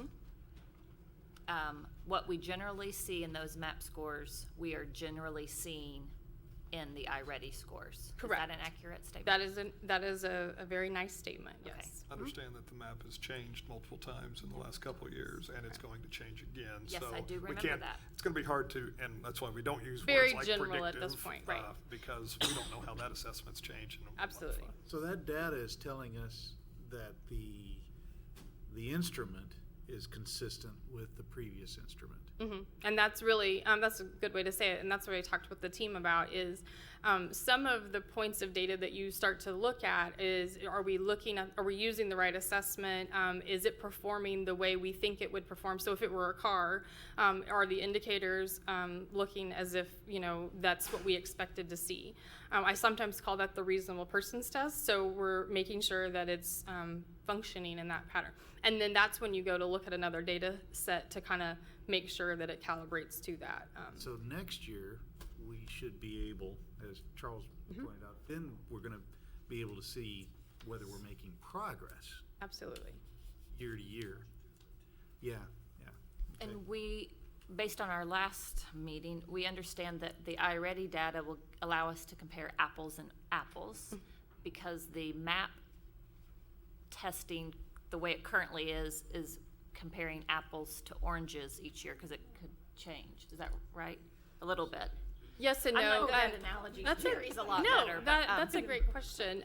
So when you're working with an assessment company that's providing a benchmark assessment, they too are looking at the same standards that the state of Missouri is looking at. So when it has a shift in the standards, math is a good example. Certain standards may switch and go to a different grade level, and then so then when you look at longitudinal data, you're kind of questioning that, saying, okay, well the test was this way one year and this way, and so how do we talk about it? So that's when we kind of start to say what Dr. Jungman was speaking of, is we would look at third grade over third grade in comparison to are more of the students at or above grade level, and if they're not, that's when you start to dig into the data and say, okay, why not? Is it because the test has changed, or is it because the instrument has changed? You know, those kind of questions. So basically, what I think I'm hearing is this data is good and consistent, which sort of, to me, makes the map irrelevant because it's not consistent, even though it may indicate, I mean, if I had to say, what do I want to look at, this or map, it's very simple, this is what we need to be looking at. Right, and I think the teachers would completely agree with that statement, because this is very accessible, it's very connected to their classroom, as well as the adaptive software that we talked about, and making sure that those are congruent and working together are at the teacher's fingertips. In addition to that, a teacher has access to be able to go into the system and look backward at the information of the student. So if that student had the prior scores, and certainly moving forward, as these scores move with the students, if I'm a 5th grade teacher, I can look back and I can see how they perform, so that on day one of school, I can hit the ground running, knowing what supports I may need to put in place, so that that student never loses that wraparound connection to, we'll say, reading intervention, for instance. This data impacts instruction. Yes, it Map does. doesn't impact Well, it gives instruction. us, and it gives us multiple more points. I mean, Exactly. just by the fact that it's expanded grade levels, right? Because we go all the way down, and MAP stops at 3rd grade, and the fact that we've got a three assessment Benchmark system. continuum for those kids throughout the year, Change instruction. instead of MAP, which is that one autopsy at the end of the year.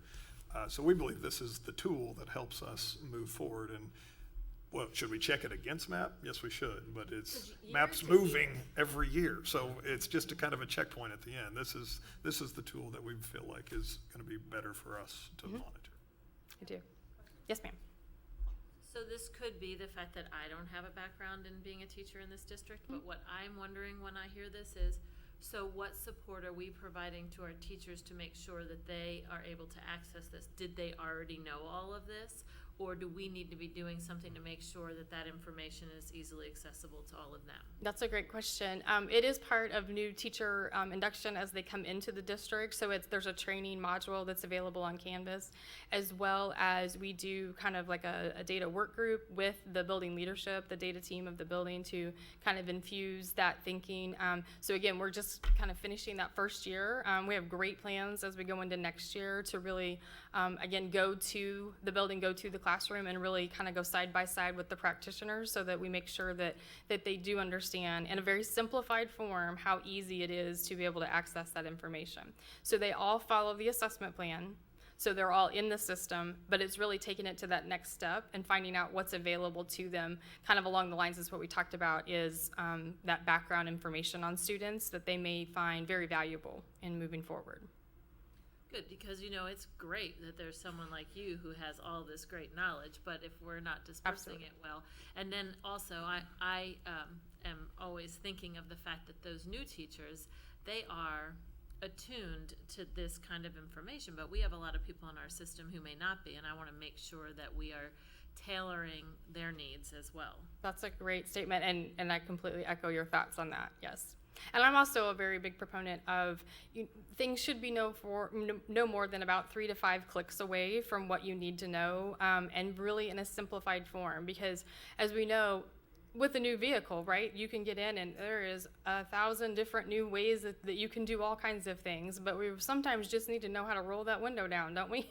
And that's what teachers need. They just sometimes need to know what it is I need to know right now to help the students.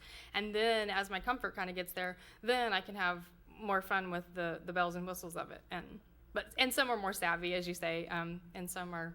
And I'm not saying everybody who's as old as me is not savvy. I don't mean to be implying that. I, on the other hand, do drive a car. I don't know how to do most of the things in it. So I'm just making sure that we're Yeah. accounting for those people too in all of our bells and whistles. Absolutely. Absolutely. You can see that. Oh, yes, I'm sorry. I'm not sure I understand, when they took the test at the beginning of the year, is that first grade what they should know at the beginning of the year in first grade, or is it what they should know at the end of the year in first grade when they took that test? That's I mean, a great question. I- The way that the view that we pulled the data is where they were at the time. So that's relative to where they were at the time in the standards. So it's not looking forward, it's looking at, so it literally is a snapshot of time. So how many of the students are at or above that grade level in the fall, and how many are at or above that grade level in the spring? So it's end of the year. It is end of the year. It's end of the year. So it is, it is end of the year? It Or is- I think where the you answer- should be in September as a Where first you should grader. be in September. So it is different, okay. Oh, I'm confused. So it is, that, because then, and we don't have second grade there, but, so if 38% are on grade, 39 really, are where they should be at the end of first grade, to me, they should still be there at the beginning of second grade, because there's nothing else they should have learned in the summertime.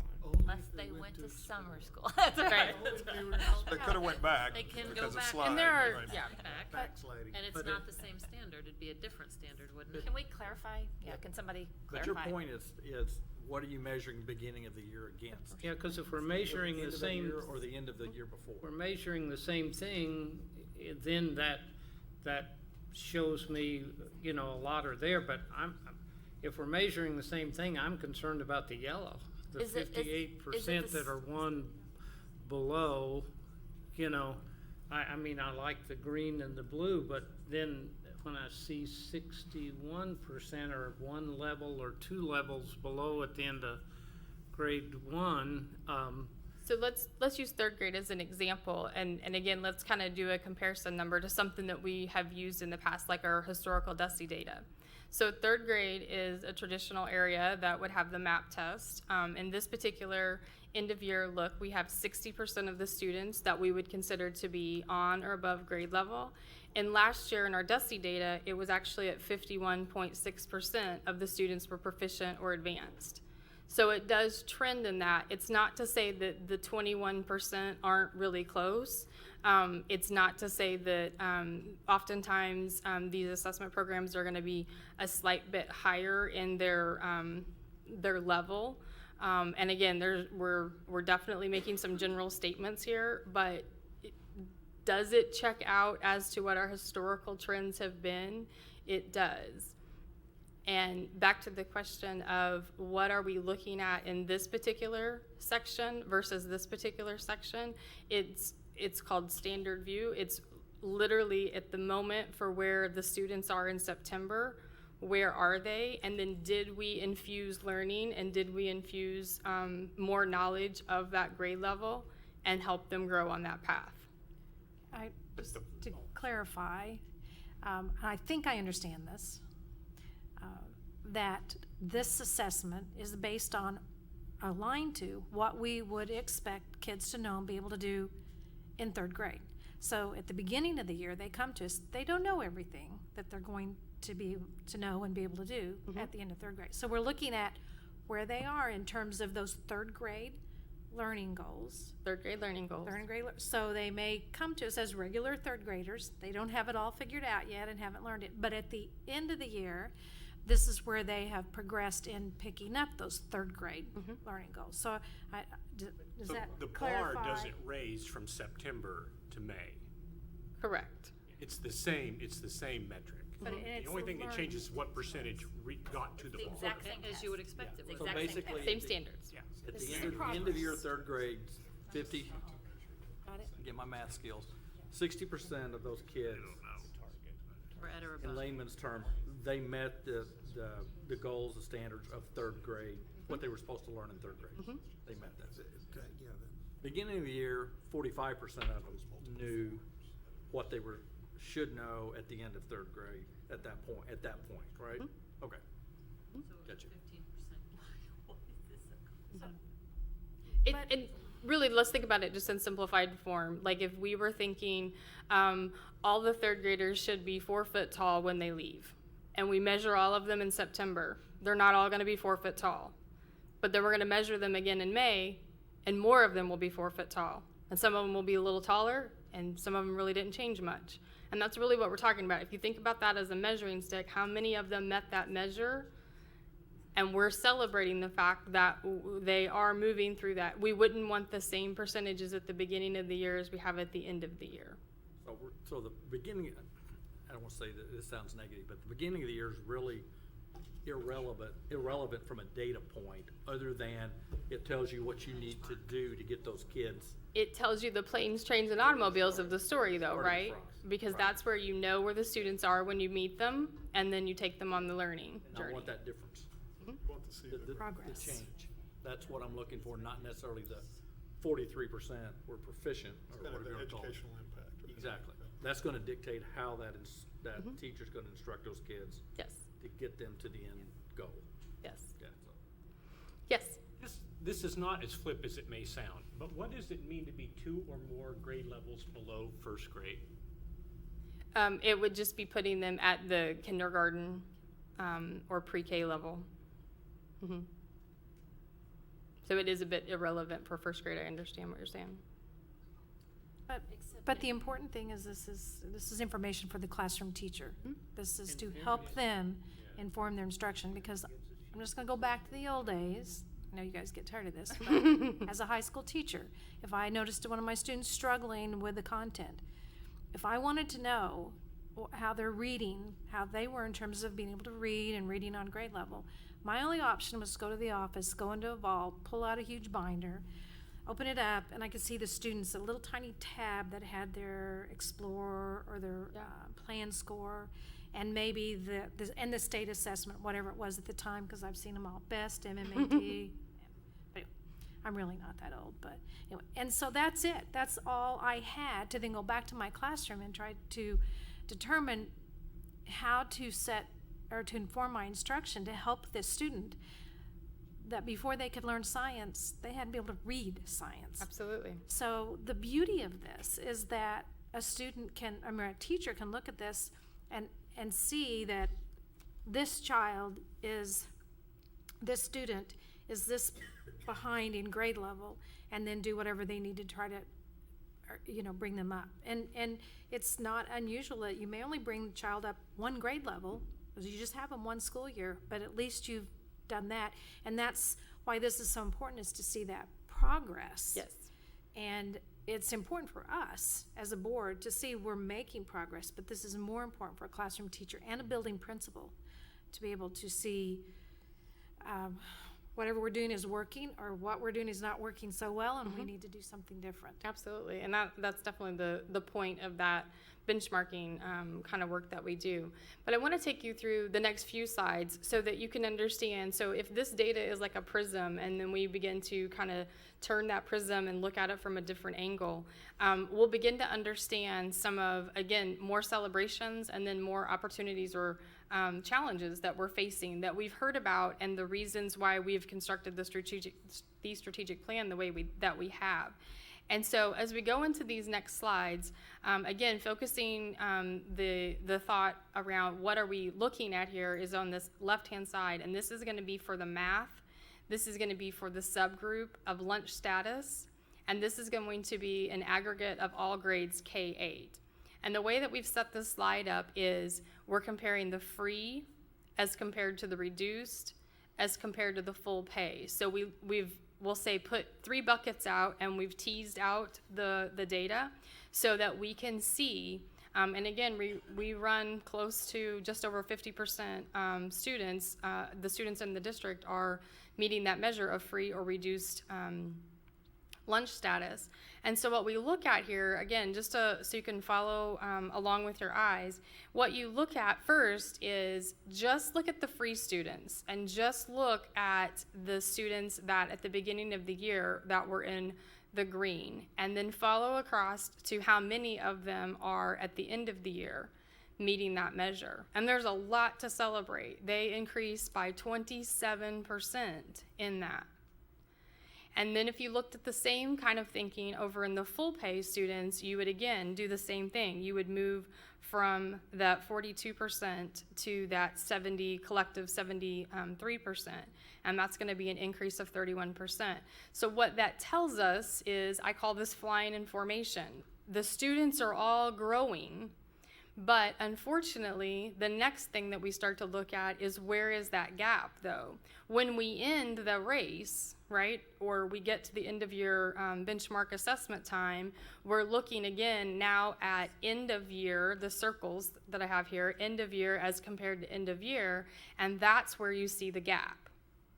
So it begins to tell that story of, are we doing the right work in the strategic plan in making sure that all of those wraparound services are being met for our students, so that we can start to have movement. So there's a lot to celebrate, but yet there's still a lot for us to work on this particular area. So I think you already said this, but you're providing a lot of information, so my brain is not moving as fast as you are. Both with the last one and with this one, are we looking at a snapshot, or are we looking at everybody who falls in these categories? This particular is K-8, and it's everyone. This so one's this is about everyone. 15,000 students, and this put into these three particular categories. And the other one was a snapshot. It was a snapshot. Okay, that's what I thought you said, but I wanted to clarify. Yes. Thank you. So we're going to look at the same information, but for reading. So it'll be for our lunch status, again, K-8. Follows a very similar pattern. So again, lots to celebrate. We are, plus 23 and plus 24. So again, flying in formation, but almost the identical gap exists, 28%, when we get to the end. So the work here is to really intervene and really understand the students of poverty in the district, which you have heard from both Dr. Harrell and from Marty Moore in her presentation with strategic planning goals, and making sure that the equity exists for all students. And again, we'll go into additional pieces of what DESE defines as our super subgroup, and we really just kind of slice that information out so that we can truly understand our students and how they're performing. So in the next slide, we will look at the students identified as African American, or for federal reporting, they're noted as Black versus non-Black. And so again, we would tease the two categories out. This slide is laid out to have both the math and the reading on one slide. And again, what we're looking at is read across the top there, so that you can see the students moving from the 12% to the 29%. And then again, the comparison of the students at the end of year for Black students at 35% in math as compared to their 59%. And again, that's where you're really making sure that is there a gap at the end of the day? What is the difference? And yes, there's a 17% difference in the first arrow, and in the second arrow for math, that's where there's a 24% difference. So what that tells us is the gap is increasing.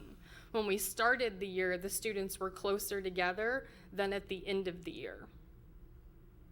Again, this is information that we know in other data sets, so this plays out to be, again, meeting that reasonable persons test, but it also underscores, again, the work that we have before us and that has been noted in the strategic plan results. When we look at reading, it's nearly an identical pattern to what we see in math. We have an 18% in the beginning and a 23% at the end.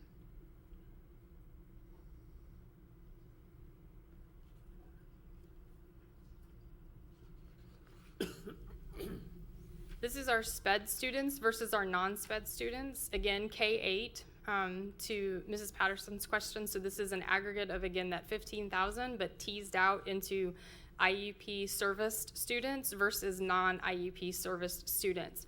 Having done data presentations like this for a very long time, I think it's always important to make note when we look at special education data that we are looking at students who are being served. If they, for wonderful reason, are being able to move out or exit out of special education service, they would no longer need that service. Remember, they would be into the non-IEP at this point. So it's always important to make note, the gaps are going to be very large because these are students that we are supporting in service to help their learning needs. Okay, so we move from a 7% difference in the beginning of the year to a 29% difference by the end of the year in the area of math. The gap is not quite as pronounced for the reading. It's 24% versus 31% at the end of the year. But again, the gap is getting bigger. So now, Dr. Taylor, to your point, a year from now, this will be very interesting data too, because then we'll look to see, did we begin to close the gap using the same measure over time? We do slice and dice our state assessment data to look at this too, and this is another one of our indicators, and this does trend in that same pattern. Just as an example, I just looked at non-IEP students in reading for how it performed last year. It was at 61.1% as compared to the 61% that you see here. So that makes you, again, now look at the tool. Is it the right tool? Is it kind of looking at what we're supposed to be looking at? So it means that. And then one more, and really just really ending on a high note, this is kind of exciting, on our students that are served in our English language learner services, or ELL students versus non-ELL students, the gap actually gets smaller. So in the beginning of the year for math, we have a 13% gap, but by the end of the year, we have closed that to an 8% gap. Reading, a little different, but yet in the right direction, is a 17% compared to 13%. Again, as I made note in the special ed kind of a footnote, in ELL I make another footnote. If the students have come to us who have been in formal education in another country, math is somewhat more universal than reading, the picking up the new language. And so it's oftentimes that you see these types of trends, but it's still reason to celebrate that we're closing that gap. Okay? So that concludes the snapshot of where, how we've ended the year, how we prepare. June 30th is our end of year as well, just like Carol was mentioning in terms of the assessment world. So June 30th is the fiscal year for which we turn all of our files into DESI and cross our T's and dot our I's by 5 p.m., make sure they have everything that they need. But it's also a time of year that we begin to look forward and we start to ask ourselves, how will we measure students moving into 2016-17? Many of the great questions that you all have asked. Is this the right tool? Should we be benchmarking? Are we looking at the right data points?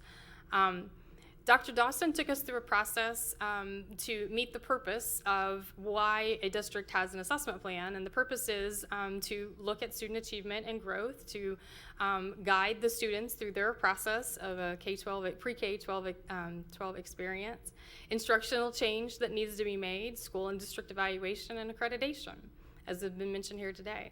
Dr. Dawson said we needed to review the wonderful assessment plan that we had for this current school year, but he charged us to be more innovative in our thinking, to challenge the current processes and the design of future of assessment. Because again, as Dr. Jungman talked about, it is significant but insufficient. So we wanted to really talk to the teachers and really talk to the principals and find out, really think about what the must-dos are and the may-dos are. And there's really good stuff that happens in the assessment world, but then there can sometimes be extra stuff that takes up time and instructional minutes, and some would perceive maybe even as fake work sometimes. And so we wanted to kind of make sure that we were underlining and footnoting the things that were most important.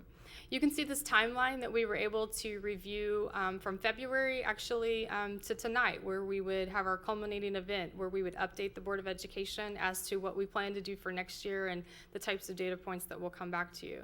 I think Dr. Frederick, she was able to serve as a part of that. Definitely input was very helpful. and insightful and historical. No, we like that. And boring. No, I love that. I love that. Either one. Oh, I'm sure she does. Hysterical or And historical? And boring. And boring. This is important to make note of too, as the teachers went through, all certified staff had the opportunity to provide information back to us through a survey that we collected. And these are just some of the tidbits, the feedback that we heard from them. Fewer assessments with more purpose. Thank you for condensing. I appreciate the respecting of the classroom and the teaching time. Just to draw your eyes to some of those things, and then certainly utilizing assessment tools to communicate with parents and plan instruction. iReady is one of those type of things that are very helpful in planning an IEP meeting, an individual educational plan meeting, when working with students in special education. It's very helpful for parent-teacher conferences, among other things with the other supports that are in the classroom. But it really can provide a parent, a very targeted list of things that they could even support at home. I hope you've had a chance to take a peek at what the full version of the document looks like. But what I really wanted to draw your attention to, and this is just a snippet from the 8th grade, is the new language, the new thinking includes things like if the iReady data window is going to be from 8:22 to 9:30, then it's important for the teachers to know that once they have completed that window, the data will automatically transfer to all of the locations so that they'll be able to have the reports that they need at the end of that window. As compared to classroom data use, this is still up and running and still available to teachers, but it would be at the more of that department level type of data. And so if, for instance, that's something that the principal, the leadership team wants to focus more on, then they would have that capability to do that at that building. Be happy to go into the full version of this at this time, or I can pause for questions. On that or something else? The full version of the assessment plan, if you've had a chance to look at it. Okay. With that, it concludes the presentation. I'll be happy to answer any other questions. I have and it may be a stupid question, but let me frame it before you tell me I'm crazy. She is not going to do that. Yes, you are. That I know. If she smarts you up. We might. I'm a math person, so. Yes. But I'm really concerned about reading levels and kids reading at grade level when they move on. Can I interpret, and I don't mean for you to go back, but I go back and if I can see what I'm talking about. Would you like me to go back to the slide? Yeah, that's the reading for 1st, 3rd, 5th, 8th grade. And I don't know, this may be just way out in left field, I don't know. But Yes. If you look at 3rd grade and you've got 60% of the kids are reading at grade level in 3rd grade. Yes. We go to 5th grade and we've only got 44% reading at grade level in 5th grade. 49% are reading in 8th grade reading level. Does that tell me anything? That we're not keeping up, or it's just because the standards are different and it's really a snapshot in 3rd grade and I can't compare to 5th grade and I can't compare to 8th grade? Or is it trending in the opposite direction of reading at that grade? And I don't know if that makes, you understand what I'm saying? Absolutely.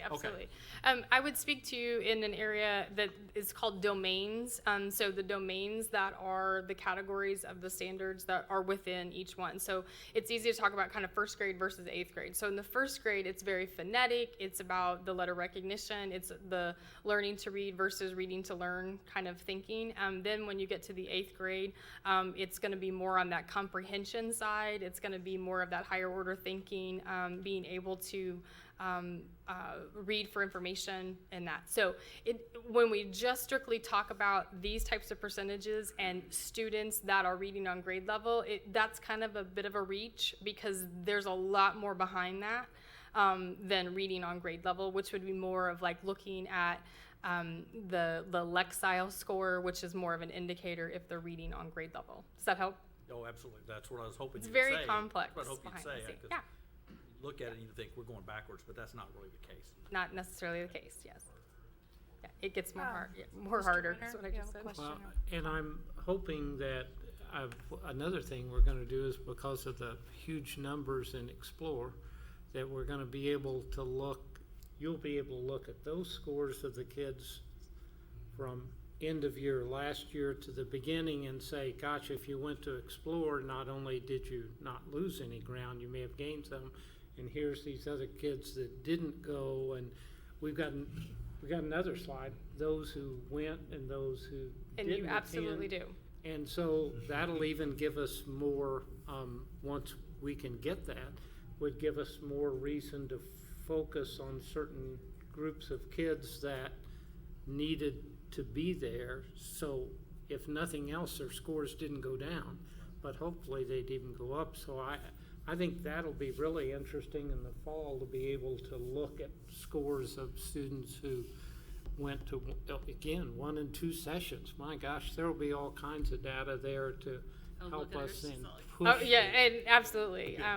That's what the data outside of our system tells us. Other research has said, Yes. especially for kids and free lunch, Yeah. that weren't getting Yeah. exposure and experiences every year compared to those on full pay that, whether they went to summer school or not, they were getting some additional learning, and the summer slide was impacting. So if we can fill that gap, this is a real intervention that hopefully, if they didn't slide back, they at least maintained, or hopefully they close gaps. I think that's gonna be really. I already have a slot or somewhere that kindergarten, first grade, there's data that says these kids went to an early childhood program or didn't go to an early childhood program, where we can track data. Or is it kind of, we're talking about 2 separate pieces of data, now we gotta bring them together to compare, or is it feed into it? Yes and no. So it's not necessarily part of iReady, but it is definitely the work that we're doing with Missy and company, we'll say, working through the strategic plan, but then working just to, we know is the right work to track, if you will, flag the students that are coming from the early childhood program. As I mentioned in that report, the students years ago were not even in the system if they were in early childhood. That really just started coming into play about, Now they got numbers. it's been about They 4 to 5 years ago, right? track 'em. Student numbers now. Now they have MOSIS ID numbers and we're able to do that. So yes, In our absolutely. system now. Other early childhood, not necessarily, but if they're in our early childhood Right, okay. programs. But with the numbers that they've got, we can now track them. We are, yeah, and Missy and I are working together to build some of those components, absolutely. Just an observation and then a really nerdy question. The observation is, I'm really pleased that you are willing, and I would encourage you to continue to be willing to sort of embrace the messy.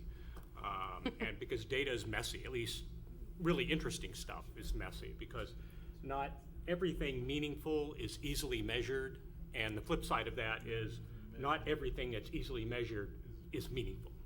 So like the that. nerdy question is, and if for the next 2 years, you'll have a really interesting opportunity, right? Not that you need more work to do, but an interesting opportunity to sort of see what the relative impact of Ignite is on these kinds of scores. And once everybody's been ignited, you lose that window there. So is it possible to disaggregate Ignite Year 1 schools from the general population and see what the relative impact is? And did that sound as nerdy as I think it just did? Great followed question. We anticipated that. All right, anticipated that. Okay, I'm gonna be quiet now. No, No, but I think there's an interesting opportunity to see, again, it's not conclusive, it's just a snapshot in time, but it'd be kind of a nerdily interesting snapshot. Nerdily. Oh, I don't internally. think it's, I don't Maybe think a it's nerdy, I correlation. think it's essential. That's totally This is, we gotta take I this. wouldn't want to think that Ignite device is going to be the silver bullet. Right. It's Yeah, not right. The experience, it's about the curriculum development, it's about early childhood. There's going to be a number of things that are going to factor in. So I love Ignite for what it's doing, Yeah. with the creativity in the classroom. And I do believe it's going to move this needle, but I would hate to think that we're going to evaluate the success of Ignite on one Oh, school. no, That's no, what I'm nervous I about. wouldn't mean to suggest that, but I think it would be interesting, assuming, and this is a bad assumption, that all other things remain stable. That it's just Ignite that's the difference. I know that's not true, but it might be useful, suggestive at least. You got a lot of other, you got Explore contributing factors, you've got a whole bunch of other things, and that's why it's hard to get causal, right? You can see correlational, but it's nearly impossible to get causal on that. But I think it's all that kind of data that we'll be analyzing and looking for.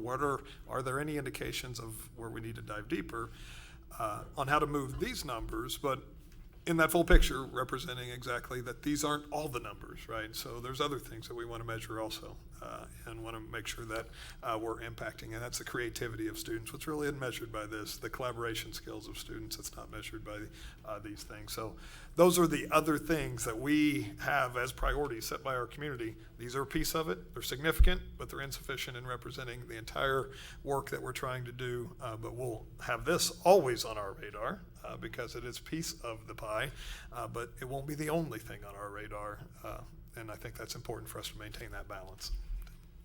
And I think that's, I'm going back to the slides on, and you don't need to pull them up. I'm Okay. just going to, the slides on SPED and Black students identified as SPED and students identified as Black. And what we've got, at least as far as this standardized test, or this piece, is Putnam's scissor chart. And that was the most depressing chapter in the book. And that's what we've got going on here as far as this one instrument.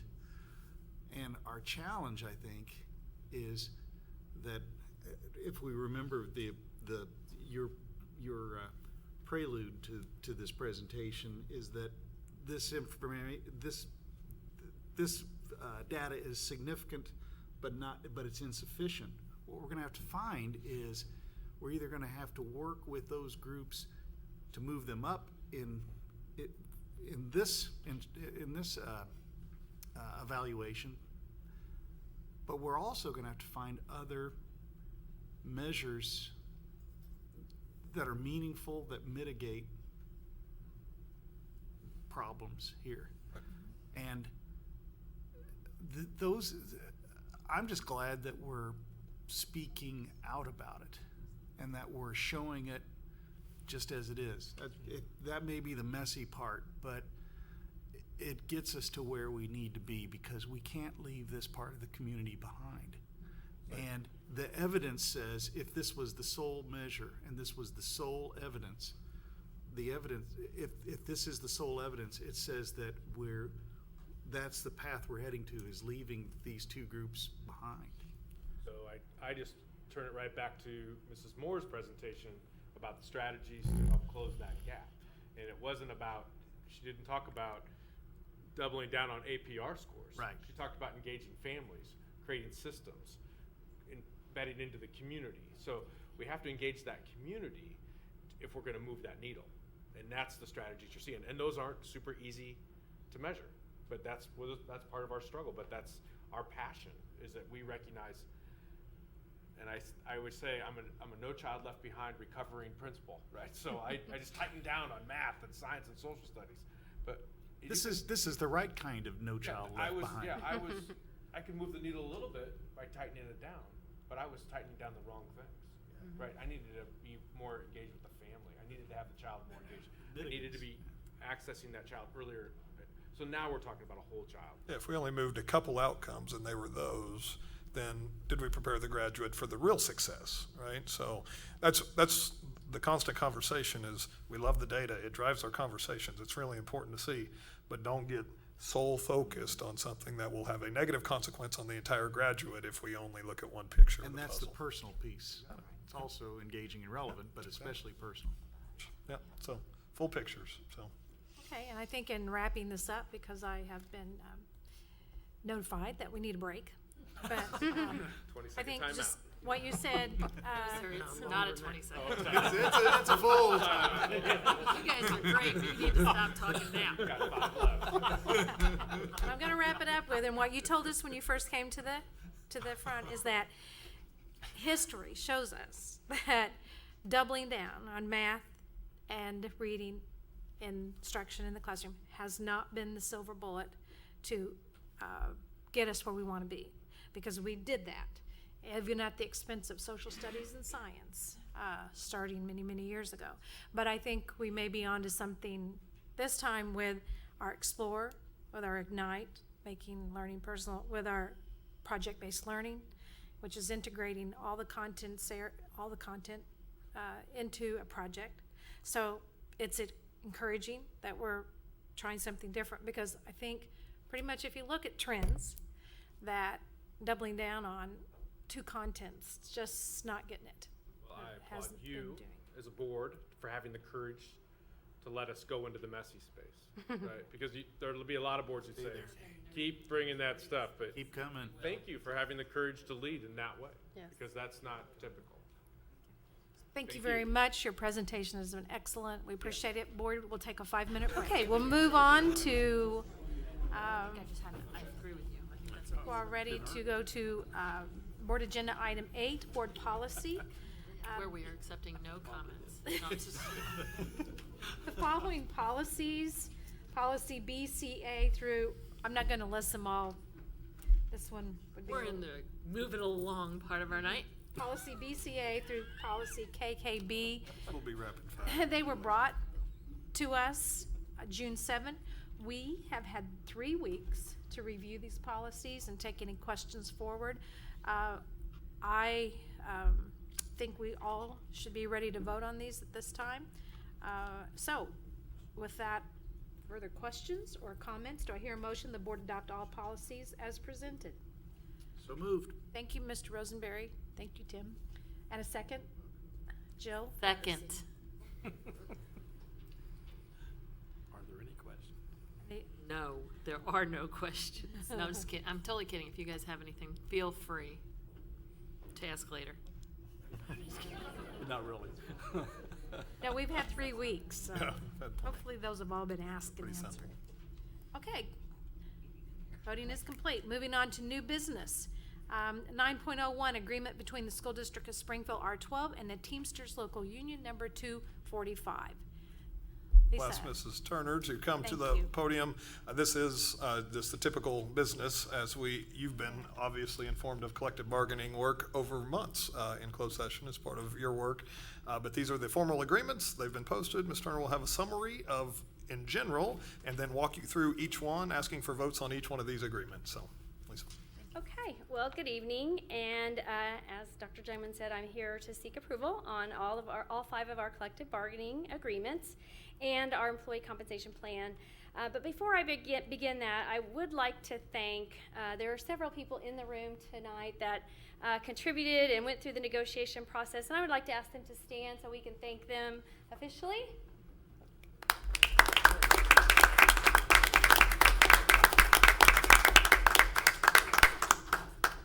I also wanted to say publicly a big thank you to Parker McKenna, who is not here, and Carol Embry, and also Shane Wagner. Their support and dedication in our negotiation process was very evident on the few times that I was actually participating in the meetings. So thank you to them as well. All of the agreements were redlined and posted on board docs, outlining the changes for your viewing, but I wanted to highlight a couple of things that were accomplished in the negotiations. Our teachers, counselors, and librarians, who are our biggest bargaining unit with over 1,800 FTEs, will receive approximately an average increase of 3.68% for those eligible. And all of the remaining, eligible bargaining and non-bargaining employees, that's a little over 1,500 FTEs, will receive an average increase of 3.35%. And those increases become effective on July 1st. So moving on to the agreements themselves, the first item that's presented for your approval is item 9.01, our collective bargaining agreement between the district and Teamsters Local 245. Which includes our transportation drivers, aides, and nurses, and covers economic issues that were brought forward. And SPS and the union have agreed to an approximate aggregate cost of living increase of 1.75% and 1-step increase for those eligible. The agreement has had legal review and been ratified by the bargaining unit, and I would be happy to answer any questions if you have any on this particular item. No questions? So at this time, and we will do a separate vote on each of the agreements. So all questions or comments, then at this time, do I hear a motion that the board approves the superintendent or designee to sign the agreement with the Teamsters Local Union number 245 as presented. So moved. Thank you, Jerry Lee. I need a second. Second. Thank you, Charles Taylor. This time we will vote on this agreement.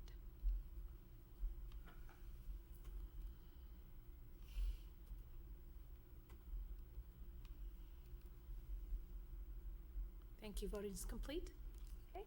Item 9.202, this is the collective bargaining agreement between the district and the National Education Association, which includes the teachers, counselors, and librarians, and covers both economic and non-economic issues that were brought forward. SPS and the union agreed to a 3-year agreement on the non-economic terms, with the agreement expiring on June 30th of 2019.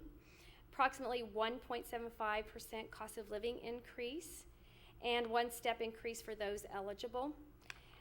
Also 1-step movement on stipend schedule for those eligible, and lateral movements on the salary schedule for members obtaining their advanced degrees. The agreement has also been reviewed by legal and been ratified by the bargaining unit. If you have any questions? Okay, no questions, comments? Then at this time, do I have a motion that the board approve the superintendent or designee to sign the agreement with the National Education Association as presented? So moved. Second. Okay, we have a motion by Joe Patterson, a second by Tim Rosenberry. This time, please vote.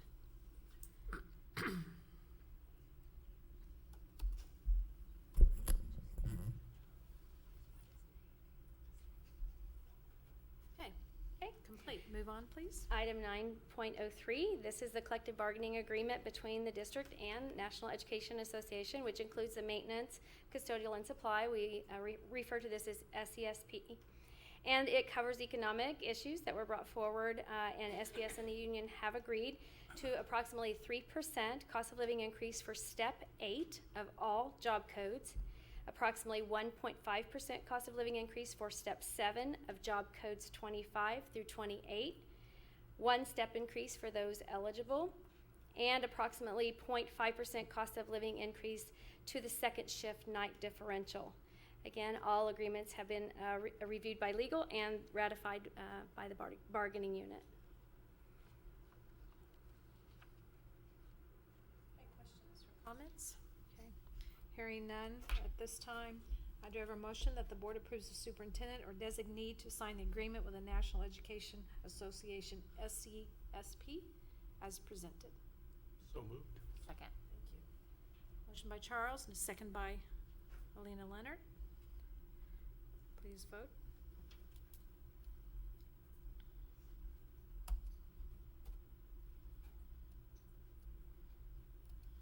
Voting is complete. Move to the next.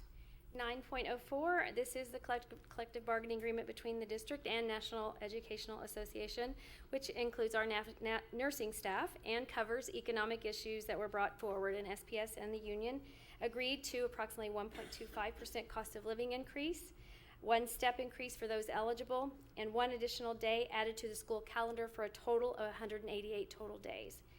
And again, the agreement has been reviewed by legal and the union has ratified.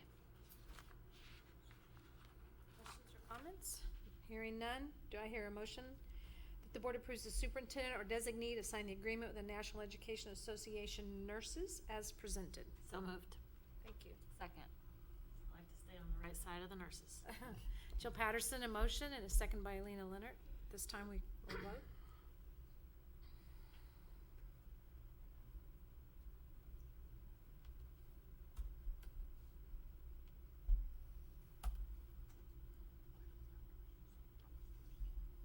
Okay, thank you. The voting is complete. Moving on to 9.05.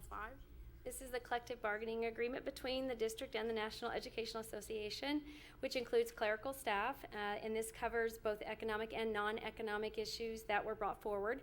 SPS and the union did agree to approximately 1% cost of living increase for steps 1 through 9, approximately 2% cost of living increase for step 10, 1-step increase for those eligible, and they did reach a 2-year agreement for non-economic terms, so this agreement would expire on June 30th of 2018.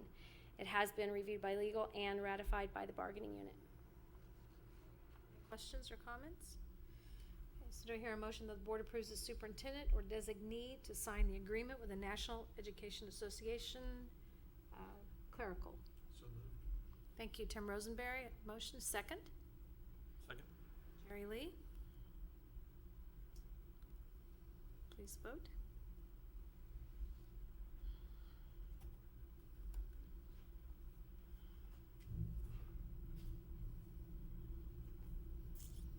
Voting is complete. Move on to 9.06, employee compensation plans. Yes, this includes the compensation schedules used by the district for both represented and non-represented employees, which will include a step increase for the eligible non-represented employees and approximately 1.25% cost of living adjustment. Happy to answer any questions. Have any on this? Questions or comments? Okay, so do I hear a motion the board approves the 2016-17 salary schedule as presented? So moved. Thank you. Alina Leonard, a second. Second. Okay, Jill Patterson, thank you. Please vote.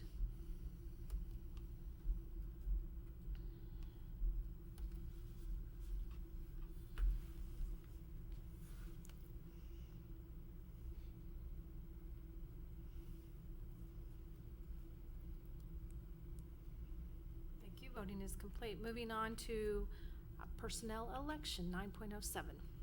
Yes, this is my last item, seeking approval for new hire Megan Taylor being hired for Explore second session. Any comments or questions? She's a sketchy character. That's what I've heard. Okay. So do I have a motion that, that the board approves the personnel election as presented? So moved. Thank you. Lena Leonard, do you have a second? Second. Tim Rosenberry? You have a multitude. So at this time, please vote. Thank you.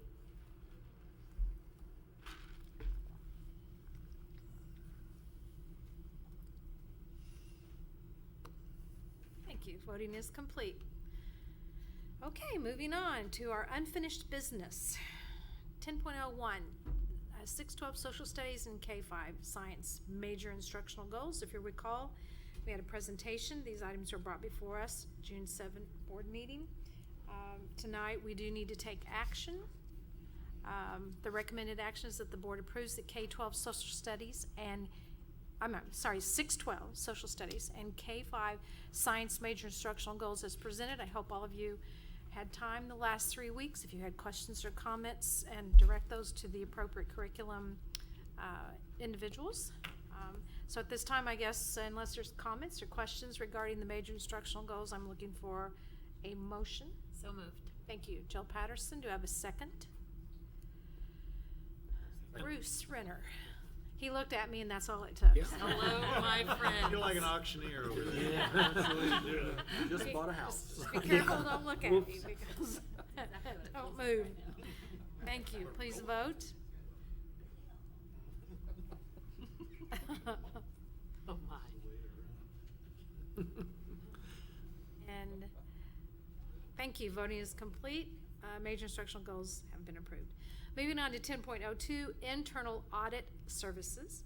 Again, at the June 7th study session, administration reviewed that the board approve BKD to perform internal auditing services during the fiscal years ending June 30, 2017, 18, and 19, subject to annual review. At this time, do we have any other comments, questions? Anyone would like to share regarding the internal audit services RFP? Okay, hearing none, this is an item we do need to take action. The recommended action is that the board approves the internal audit services RFP as presented. Do I have a motion? So moved. Thank you. Charles Taylor, do I have a second? Second. Thank you. Tim Rosenberry, second. Please vote.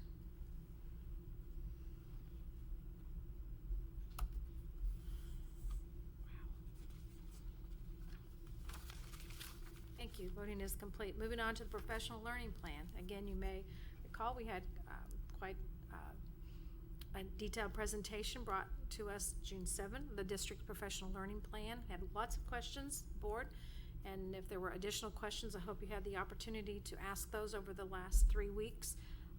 But this is something that we do need to take action this evening. So at this time, I'm asking, we need a motion that the board approves the 2016-17 professional learning plan as presented. Thank you. Tim Rosenberry, do I have a second? Second. Jill Patterson. Please vote.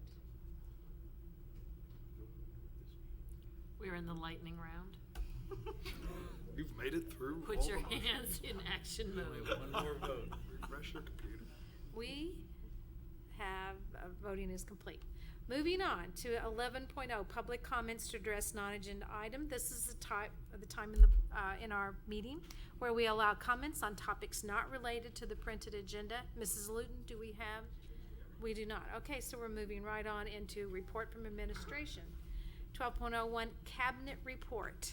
We've got about 30 minutes for you. Have about 3 minutes. Oh, sorry. No.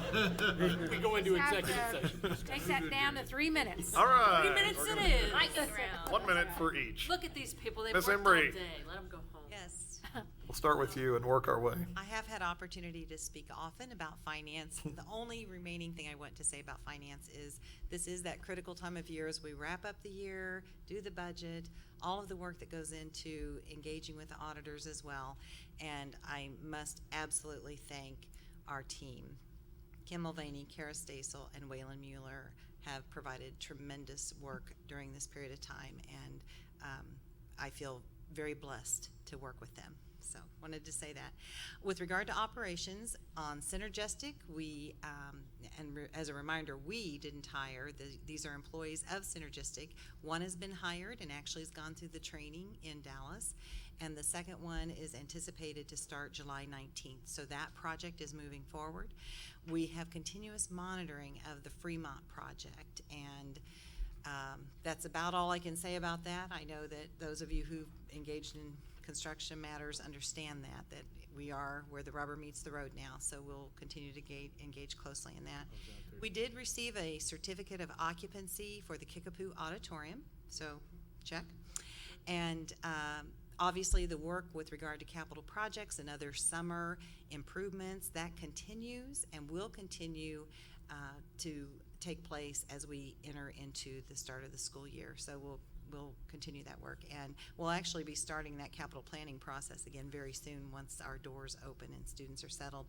And I'm also excited, I can't recall if I shared this before, but we're excited to have our new director of facilities, Sean Dilday, on the team, and he's already going through reviewing current practices and procedures, and we feel like that we'll be able to move much of the work forward with his presence too. So that's it for me.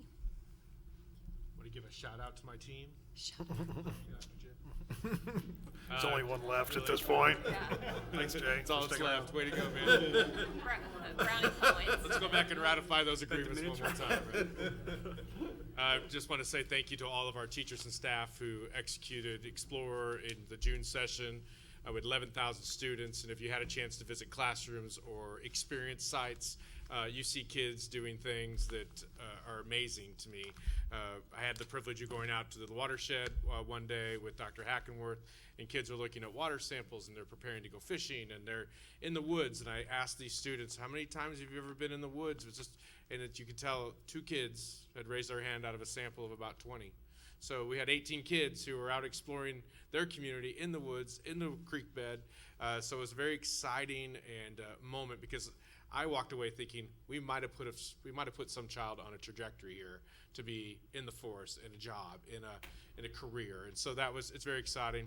We also went over to the zoo to see our students there, and actually ran into the partners over there and talked about how it was going at the zoo with the partnership and having so many students come there. Hosted about 500 students in June, and it's been, she said, after the first day when we all kind of figured out what we were doing, it all worked just like clockwork, and the kids, it was so excited, and they prepared habitats potential habitats for new exhibits, and then they presented them back to the zoo staff, so they had an authentic audience. So that's just a small sampling of what we're seeing. And you talk to the teachers, they're like, how do we scale this into the whole year next year? So I know we're talking about a couple of pilots that we want to try with some partners, and we're going to we're gathering feedback from teachers, staff, principals, and trying to capture it right now so that we can start going with Explore 17 and make it better. I don't think we're trying to make it bigger. We have 12,000 students coming. We love that, but we have to get better at it and to create new experiences and get more efficient with it. So excited about June. We have 8,000 coming in July, and it's in full mode right now. So we want to thank a shout out to all those teachers and departments who've put that together. Two more things. One would be July 15th. We host our third first day teacher induction program. So remember, teachers had a choice between coming for their first day experience in May, June, or July. This will be our third. We think we'll have about 80 or about half of our new teachers through that program on that July 15th, and the remainder will come back into the traditional calendar in August before school starts. So they've already met with leaders. They've been connected to a building liaison. They've got their device. They've got their sign-ins. They've got access to Canvas.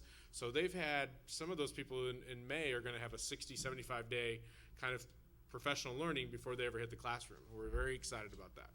And then lastly, I want to take a shout out to our learning supports team and all of our departments who have put together SPS Academy, which is voice and choice professional learning for teachers over the summer. And they just finished their June selections, and they'll be moving into a July selection. So you have lots of teachers coming who's saying, hey, you know what, I need to get better at project-based units. I need to get better looking at data. And so they'll be able to choose their path. And so that's a lot of hands on deck to make sure that our teachers are trained and they have what they need. So I just thank all those teams and for making teaching and learning relevant for Springfield Public Schools. Okay, I thought I'd give you a quick update. We have completed a bulk of the hiring for next year's teachers. We've actually filled about 155 positions. We have 30 vacancies right now, and we really believe that we're going to have those filled within the next couple of weeks. So we're doing well, probably a little bit ahead of schedule. Deanna wouldn't want me to say that, but that's it. Based on them taking more than 3 minutes, I have nothing to add. Thank you. Wait! That's rare, I know. Write it down. Well, we get to move into legislative updates. Do you have anything on that? And I would just pass it to Jerry. He's getting ready to do some legislative work representing the board. So I'll let Jerry take that tonight if that's okay. Oh, I'm going to be in Washington to meet with our delegation in Washington next week. And it's not a lot of big issues, but the Perkins Act is one that's just came up, which is the Technical Career Education Bill, which hasn't been passed in 10 years. Nutrition and some other things and ESSA implementation and regulation development. So hopefully we'll hear what they've got to say as we meet with all of our delegation next week and see what happens as we move forward. Nothing in the state really to speak of. Governor was in town last week to sign a big omnibus education bill, and you read some of that in the paper, and we were represented in support of the overwhelming majority of all the things in that bill we think are good for kids. So that's it legislatively. Okay. Excellent. Anyone have any other legislative reports? Okay, moving on. Board of Education, board comments. This time the floor is open for board members that like to speak to or make a comment on experiences or thoughts. Okay. Just one comment. I had the opportunity last night to speak at the National Parents as Teachers Conference in Columbia, and which is not the important part of what I'm going to report on, but it was those people are just fired up. But they're creating a new Missouri Parents as Teachers Association, and Missy Riley got elected vice president for next year. Well, not this year, just right now as vice president. So Springfield was represented really well at the state level for early childhood. So that was a huge plus last night to see her get elected for that. So kudos to her. Thank you. Upcoming meetings at this time. We have our July 19 combined meeting, both study and regular session. That's July 19th. Between now and then, am I missing something? Because we have no, It's Alina's But birthday slash that birthday night, party. so oh, bring out cake. Yeah, So. okay. Okay, so no, We can order some. graduations, we don't have summer school graduation, Explore graduation until the end of July. Yeah, it's later in Okay, July. okay. So any other upcoming meetings? Okay, grand. Let's move on. Our Plus Delta purpose statement. Let's see, last time we had several, 1, 2, 3, 4, 5 pluses on our meeting on the 7th. Actually, really, all were pluses. One was just a little way to tweak our presentation, speed them up a little bit, but. So please take a minute and do that. I already have 2 here that I have ready to go. Moving on to 15, our executive session. The board will meet in executive session this evening following the meeting to discuss real estate and personnel issues as provided in sections 610.021, 2, 3, and 13. So at this time, I do need a motion for the board to go into executive session at the conclusion of this meeting. Alina, motion, do I have a second? Second? Thank you, Bruce. And at this time, please vote.